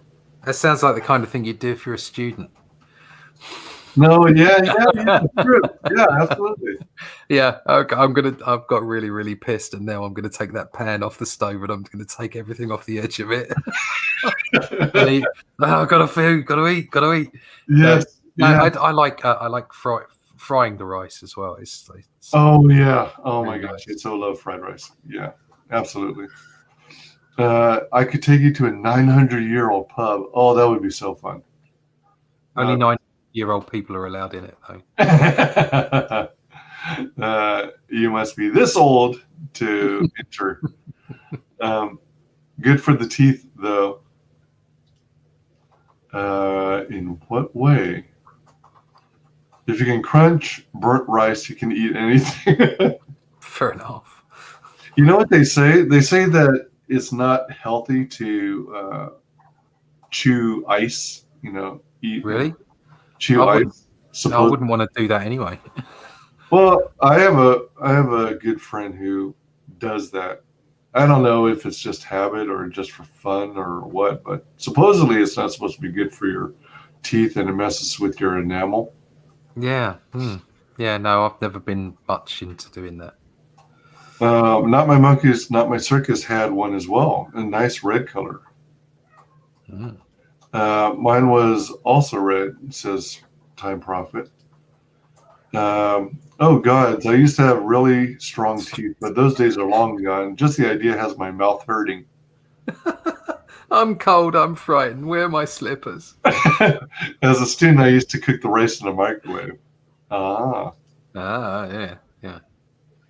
Metallic red, of course. That would be sweet. Yeah. My mother once got her Toyota 4-door painted candy apple red with metal flake. It was pretty sweet looking. Too bad the people who painted the car sucked. Because they screwed up where they painted it. Had a sunroof, right? All right. So the way they painted it is like they painted over the seal portion. I guess that's made of like material fabric, and they didn't seal it well enough, so it chipped on the edge and let water. It got exposed to water, so it led to rust, and then the rust led to holes and leaks. So one of my cars I when I was much younger was an old Jeep, and it used to let the water in when it rained. It's like it come pouring in. It's like, oh no. Oh jeez. But yeah, it was fun. It was fun in the summer. Wolverine used to chew ice all the time when he was younger. Yeah. Num num num. Yeah. Time Prophet says ice is fine, but the yellow snow is not good. It's got a bitter taste. Don't eat that. Don't do that. Don't do that. They're used to. Well, I mean, you know, snow cones are a thing, but it's made of like packed crushed ice.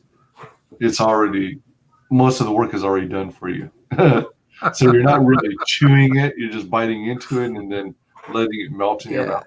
Yeah, but I don't think I'd like that. Diller Draw says, what does paint jobs have to do with Only Death Can Save Us? Well, only death can save us from paint jobs. Hello. Yeah, come on, Yeah. get with the program. Damn it, WyzGyz. Hey, welcome, Frog G. Greggy. Hello. Really shouldn't be eating snow at all. The grifter was like a forerunner of the BMX. Yeah, yeah. Maybe death is armed with an airbrush. Diller draws. You don't know. My brother had a BMX. I always wanted a BMX as well. Ah, gotcha. Only death can save us. When a young soul needs help protecting her loved ones, her world, even existence itself. Thank Death look comes at out of that. retirement to Frog help. G, you are fantastic. Oh, hell yeah. Yeah. Thanks for dropping the links, mods. Yeah, totally cool stuff. Amazing book. Absolutely amazing. Great interiors. It looks like a extremely fun book. Well, I hope so. Like I say, the idea is that I can now get these books out. I will send a few of them off to some selected people as well to see if I can get some reviews and hopefully get the word out and get some more going on in demand. Yeah. Because it really is, like I say, it's not so much we all have to make money, but it's not so much about that figure. It's about the number of backers, about getting it out to as many people as possible. Hopefully them enjoying the story. Definitely. Yeah, I mean this takes me back to when I was collecting comics. It's man, I can't get over this. I just love this. I just love this image. Well, yeah, okay, they'll yeah. I won't say any more. It's just so cool. It's so freaking cool. You'll enjoy that. And now, whenever you have little X's here, does that mean this is all solid black here? Where? Yeah. Usually, yeah. The hair? Throw in those X's and that you don't really. You should throw in the X and not bother filling it in. But Right. it was all for me because I'm not giving it to someone else to ink. Oh yeah. So I can do what I like. Yeah. Just reminding yourself, this is all solid black. So the book is literally completed. You're doing fulfillment. Yeah. You've also got the prints. Yeah, they'll be going out the end of next week. They'll start going out. Very cool. Very cool. And here's a colored version. Yeah, that's the Four Horsemen poster. 4 Horsemen poster. Yeah. Original page art 10 available.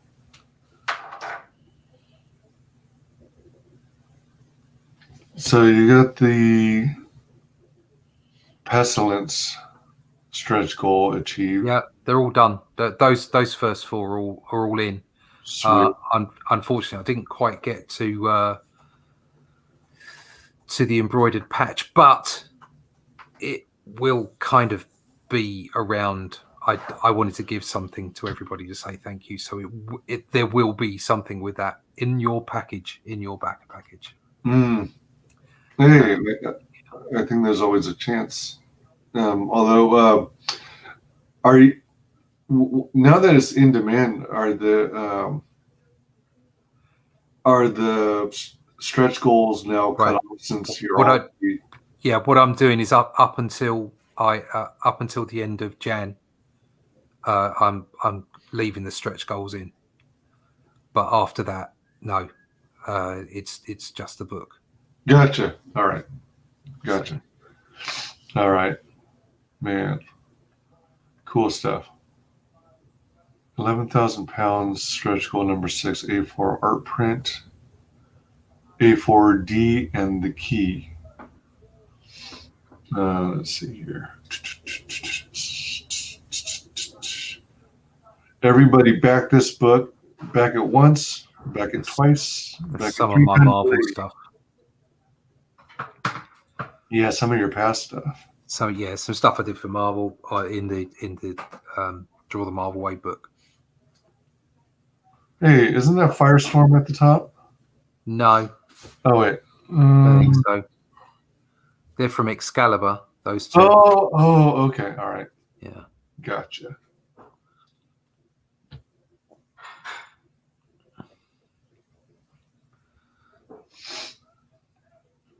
That's a cool image there. Coming Yep. through Yeah, that's mist or smoke. That's how it came out there. Oh, hold on. That's how that page came out. Ah. So you can see. Nice.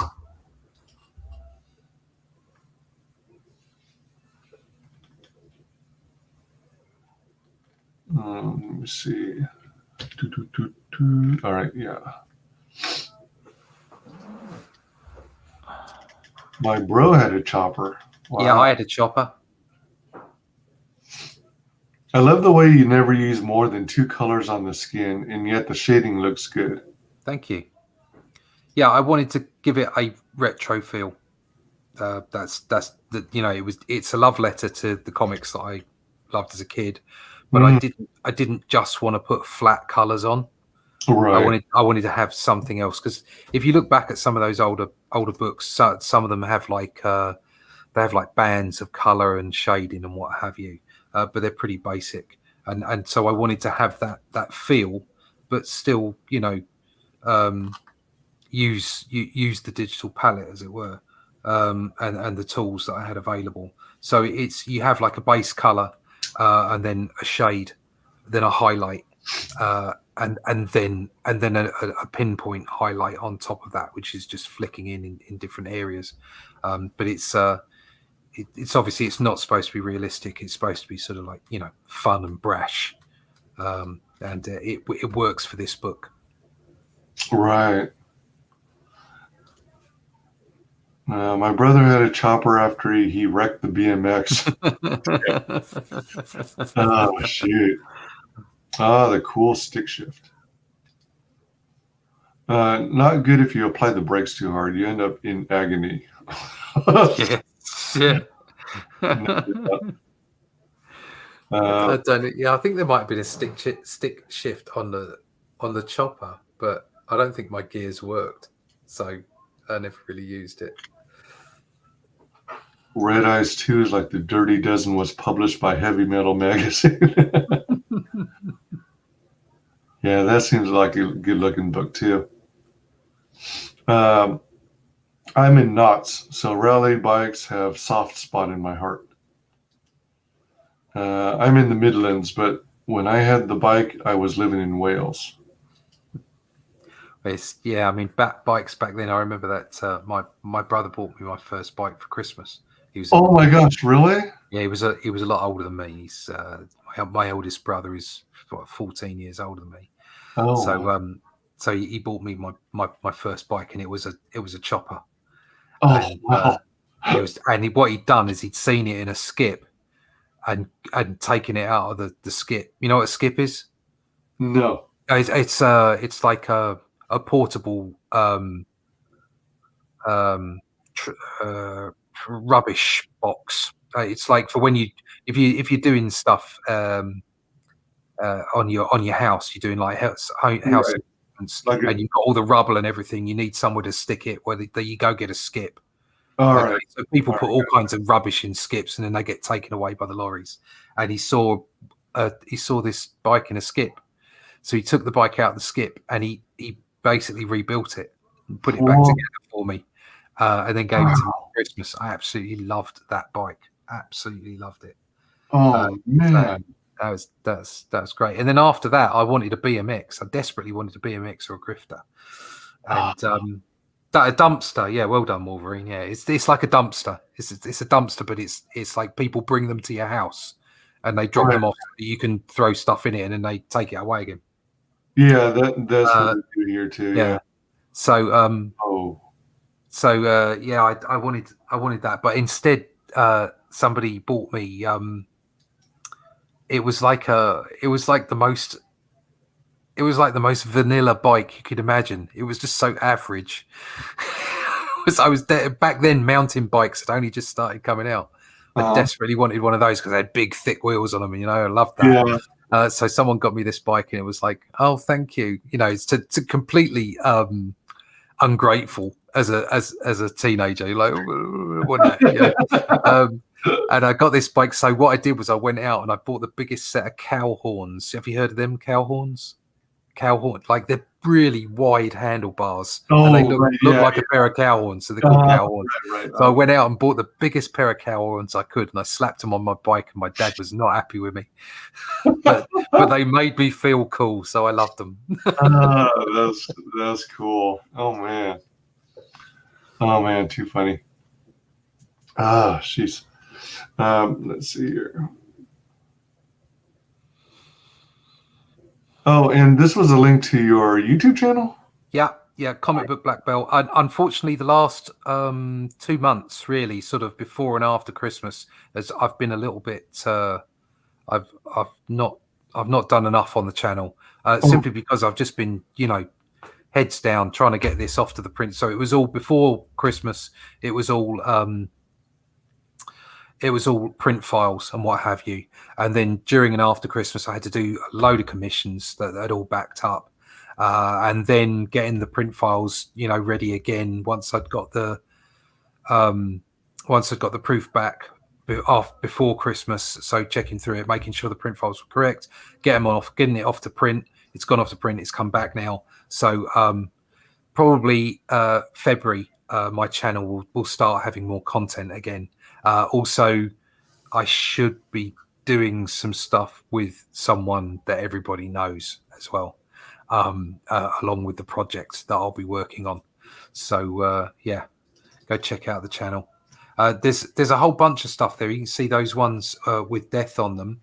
They're like following the production of the book, so they go right back to where I started writing it as well, and doing thumbnails for the pages and all that kind of stuff. And then there's a few interviews there with Is It Just Us? I was doing that show for a while with Lucifer Storm. There's me going through the original How to Draw Comics the Marvel Way. There's production videos there of all kinds of stuff, right way back to Ben 10 and what have you. So there's all kinds of things to look up. Sketchbook, figure drawing. Wow, how cool is that? Yeah, this is a wealth of knowledge.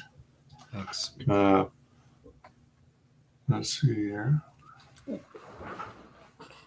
I never understood the appeal of the mountain bike when there wasn't any mountains. It's a bit like four-wheel drives and all those soccer mums. Do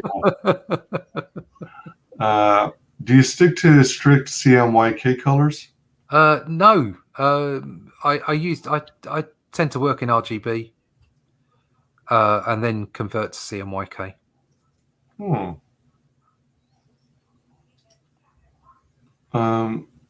My bro had a chopper during the Silver Jubilee celebration. Silver Jubilee. God, I remember that. That's a long time ago. When I was your age, we went to Silver Jubilee celebration. Yeah, it's about the size of it. Yeah. I'm just getting so old. You and me both. Let's see here. So let's check this out real quick. Cruise on up to the neighborhood. And so you got a 2-book bundle to save on postage. Yeah. That's pretty clever for international backers. Yeah, I had a few people take that option. A few people that I actually know that who the books are going to as well. So they wasn't just people picking up 2 books and one to put on the shelf and one to read or right. Or reselling or whatever they might want to do with them. Actually, people, sharing the load and getting a good deal on it. Oh yeah, absolutely. It's a clever idea. Oops. So that gives you 2 books at once. Then you got the Only Death Can Save Us single graphic novel. Yeah. That's really affordable for 96 pages. Yeah, I mean that was supposed to be $25, but the exchange rate, the currency fluctuations are constantly messing with me. I'm actually my next book, I'm gonna take that down to 19. so in the hope that it will always be $25. I don't want it to be any more than $25 really. Oh, But I mean, it's not like you say. I think it's reasonable value. You're getting 96 pages, but at the same time, I'd like it to be under that price point. So next time I'll make sure. But obviously that does depend on the exchange rate at the time. right. When I've put £20 in last September when I started the campaign, it was $25. Mm-hmm. And then within a matter of a few days, it had changed to 26. So it was like, oh god. So I'm going to lower that slightly because I don't really want it to be above $25. I mean, even at 27, it's very, very, very reasonable for 96 pages of content. That's so cool. We've got a single book plus A4 black and white character sketch. Yep. Yeah, so I'll chuck in a character sketch, and if anyone does get that perk, if they want something else other than one of the characters from the book, you just have to tell me, and I'll sort something out. Cool. Has your helmet turned up yet? As a matter of fact.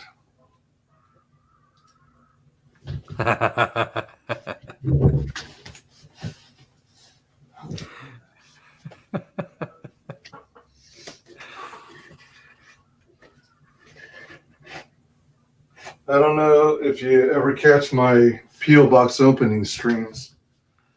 Yeah, on occasion. I've like I say, I've been I've had my head down, so I've not been taking part in the last 2 months. But it boom.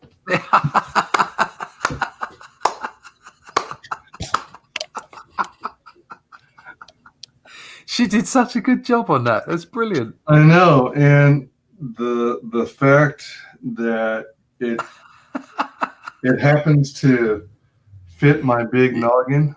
That's incredible. It's pretty amazing. That's really impressive. Yeah. Love that. Kind of looks like Magneto. Yeah. But it is pretty cool. I like that. Very good. Very good. No, that was a really good addition. It was so good of her to do that. Yeah, brilliant. I like her cosplays. She's great. Yeah, she really put effort into them. Yeah, so pretty cool indeed. Let me see. Oh, everyone's talking about the royal family now. Yeah. The royal family still had cred. Oh, royal family. The royal family have left for Canada now. Also, having secret tiers was a great strategy. Would definitely recommend doing that again. Mm-hmm. Yeah, secret tiers are fun. Don't remind me. Thank God for the Queen. Well, we still have Charles. Oh, God, no. Charles is cool. Charles is a mad bastard. I got no time for someone who charges 10 quid for a packet of cookies. Time Prophet says, just realized I have watched a couple of your videos before, but didn't associate it. Oh, thank you. Hopefully you enjoyed them. You didn't immediately kick me off your screen. Very cool. So yeah, that's it. I restricted those perks down once it went into in demand. Gotcha. Yeah, I mean, I'll. There's so much I've learned from this first foray into crowdfunding. One of them is to never do another A3 print as long as I live. because the postage on that is a bloody shocker, I tell you. I thought, oh yeah, that I did a lot of research into my postage, and then the bastards went and upped the prices in December or 1st of January, and it wasn't terrible, but I have to say the tube to send out the A3 poster They've absolutely shocked me with that. They've done me in with that. So I'm not doing that again. But what I will do, what I will be doing is I will be continuing doing the A4 prints. So like the art prints, that's definitely a mainstay. And I've got a couple of people that are going to do some great work for me on that. Right. Your beard was a different color in the ones I watched. Oh, maybe it wasn't so grey. Welcome, Dark Give Comics. Yeah. I'm about to start a stream with him next for his book. What's up, peeps? Hello. All right. So, freaking cool book. Back at once, back at twice, back at 3 times a lady. Thank you. We'll do a final refresh. 11/8/46. Yeah. Let's get this up. Show it some more love. I thought I hit it. Yeah, you did. Yeah. There you go. 200. All right. Fantastic. That's like, that is such a great target. I'm so pleased with 200 backers. 11,884. Yeah, but it's the backers. It's knowing that people want the book. It's, really is proof of concept that what I'm doing is attractive and that people want to be part of it and get some of it. So I think if I can move that up to 300 next time, I'll be over the moon. I'll really be very, very happy. And if I can get it to 400 and do between 2 and 3 books a year, then that's it. That's what I'll be doing. If we keep up the promotion train, maybe we'll get there before this fully closes. Yeah, you never know. I mean, like I say, I'm going to keep it up because hopefully there'll be some kind of an uptick when people get the book, and hopefully people are really pleased with it, and they can give their reviews. I will be, like I say, I will be pinpointing a few people to send out review copies so that maybe I can generate some more hustle from that. And then we'll see what happens on the next book out. Like I say, the story's written, or the plot is down on paper for the next book. Like I say, that will have even more comic book pages in it because it will have a backup story in it. I'm looking to have 3 backup stories, or possibly 4 backup stories over the next say 18 months. Some of them may appear in anthologies first, but they'll end up being in the books as well, and they're self-referential. So the first one, if you get a chance to see it, will be War.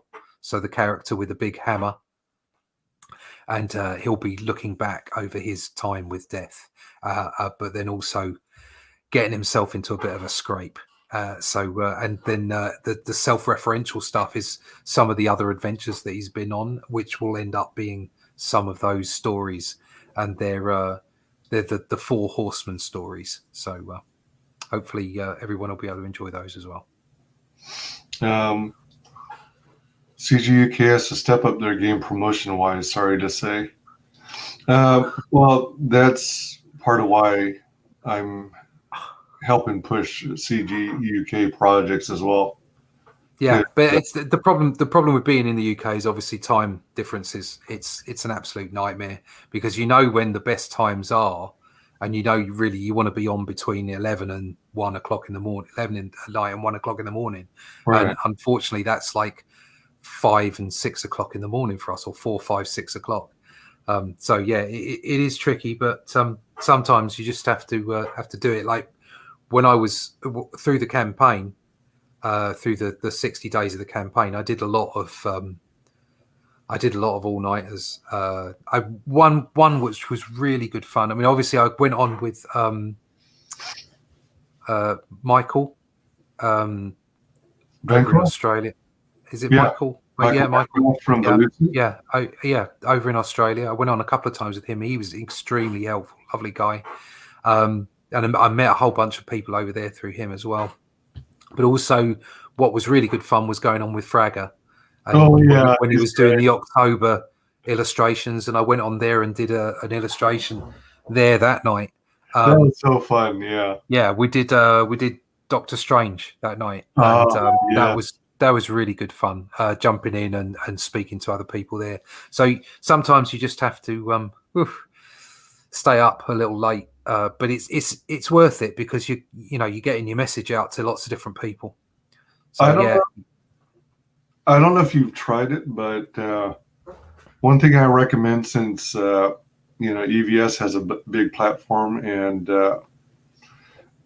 it's hard to go get on the show, is if you send them a super chat with dropping a link to your campaign, then there's always that possibility he might.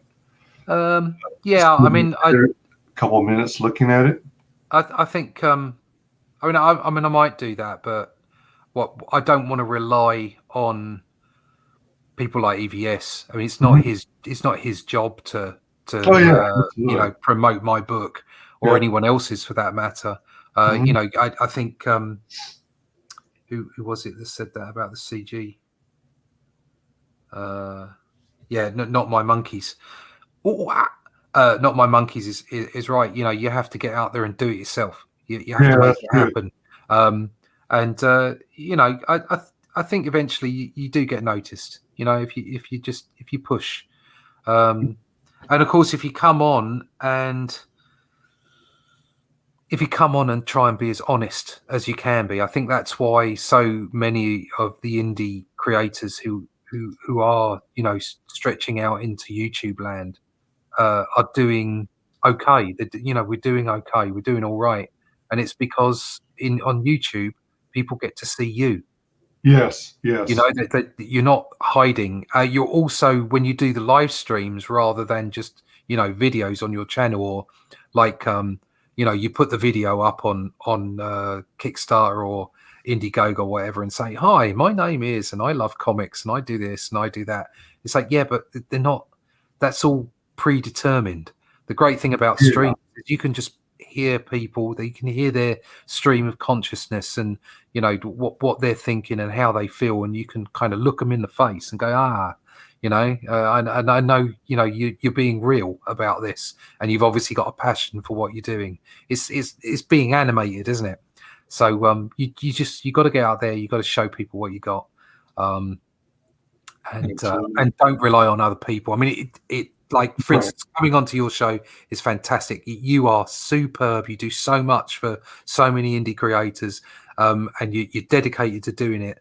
And in response to that, we, creators like myself, come on to like help you provide content for your channel, and like we get your help, and we come on, and it's a great show. All the shows that you do are great. I just really enjoy your channel. And so it's that interactive thing, but you shouldn't rely on any one person. That's true. EVS just because he's got a big channel, or any other creator. You kind of, if they notice you and they want to talk to you, like I say, I'll talk to anyone. I don't mind. Sure. I think you should keep your mind open. I think you should have an open heart, and you should talk to everybody and give everybody their opportunity.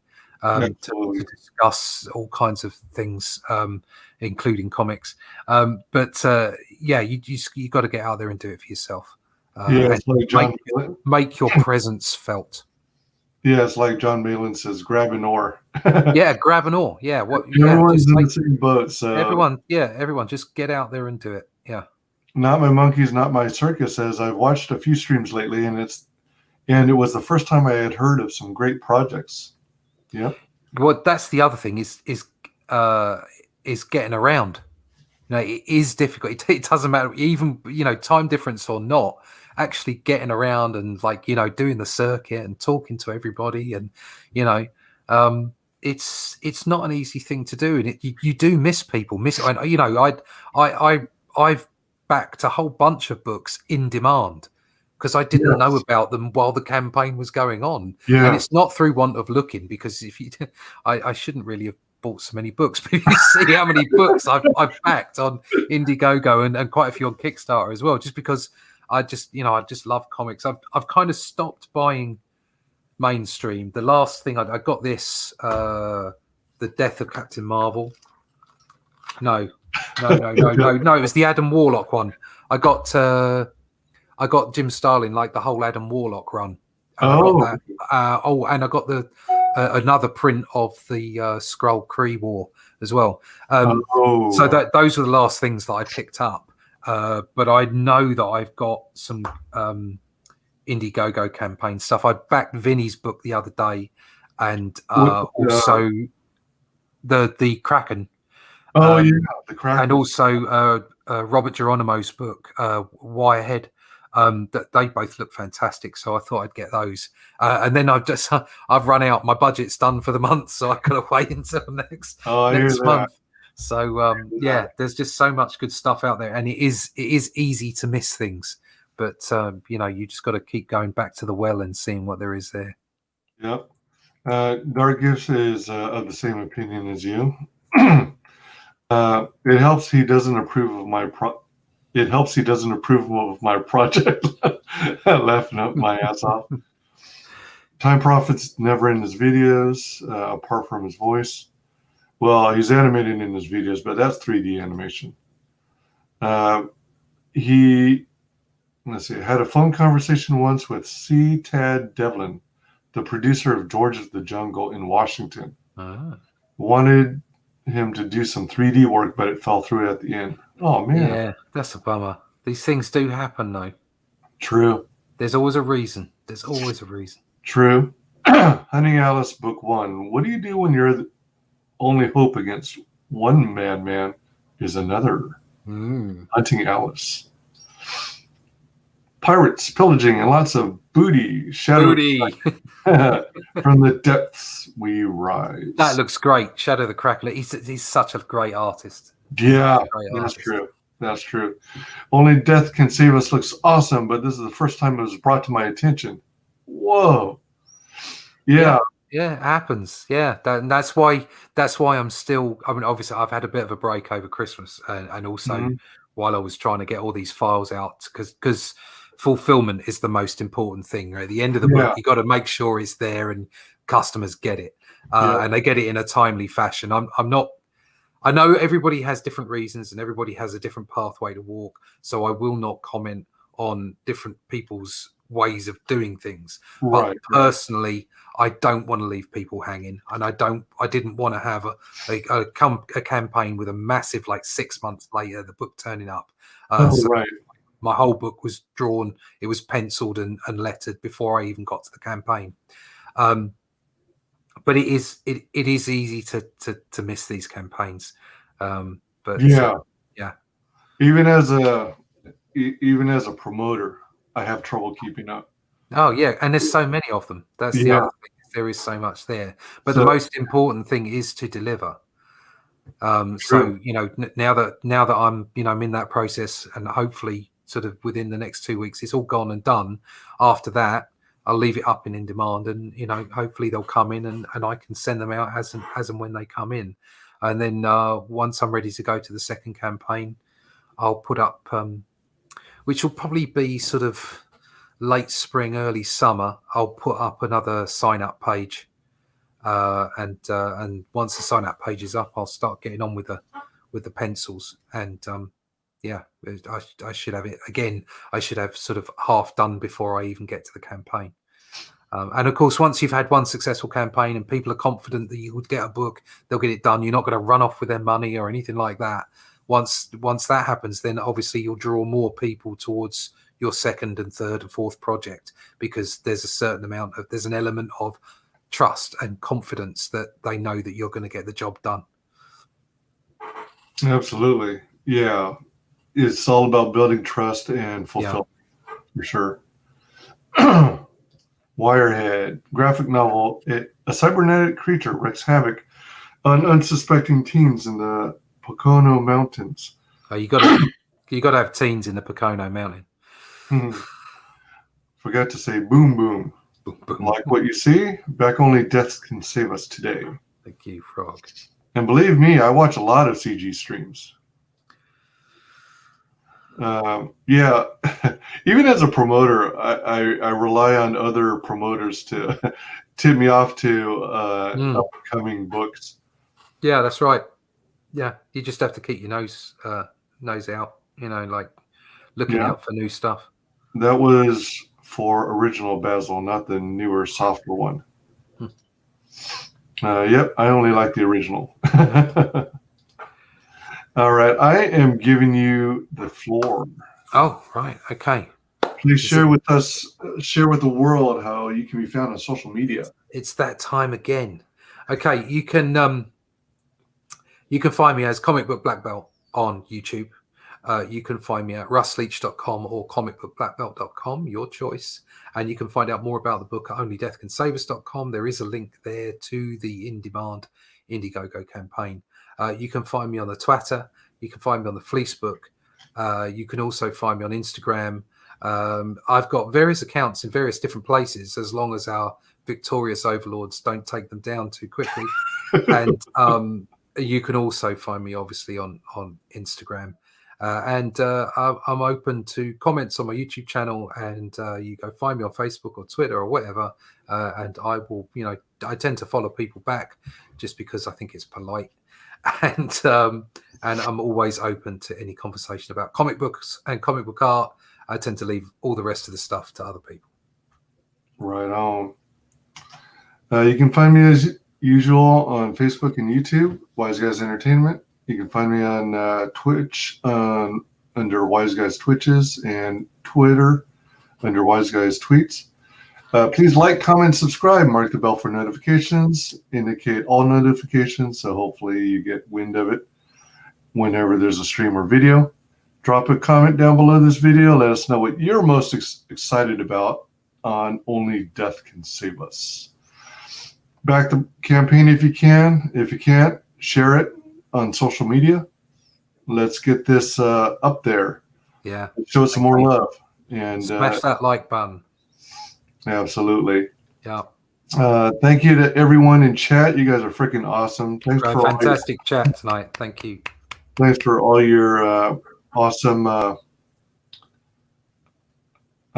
questions and interactions and oops, what the heck? Oh, okay.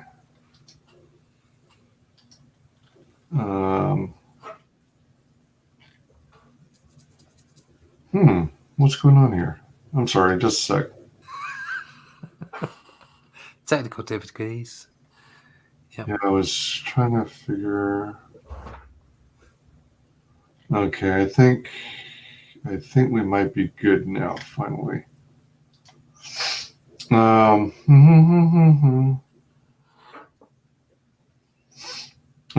my monkeys, not my circus. Type something. You should be good now. Yeah. Great. So yeah, you guys. I think I caught you guys. You should be wrenched now. Wrenched. Yeah. So thank you all in chat. You guys rock. Thanks to everyone who watches this on replay. Yep. Again, back the book. And we will close it out. That's for Tanya. Later. Final guest is the only person below White Holiday in the Comicsgate phone book. It's my favorite failed clone of Peter Sametti. The YouTube sensation. How you doing, Tanya? Welcome to the show.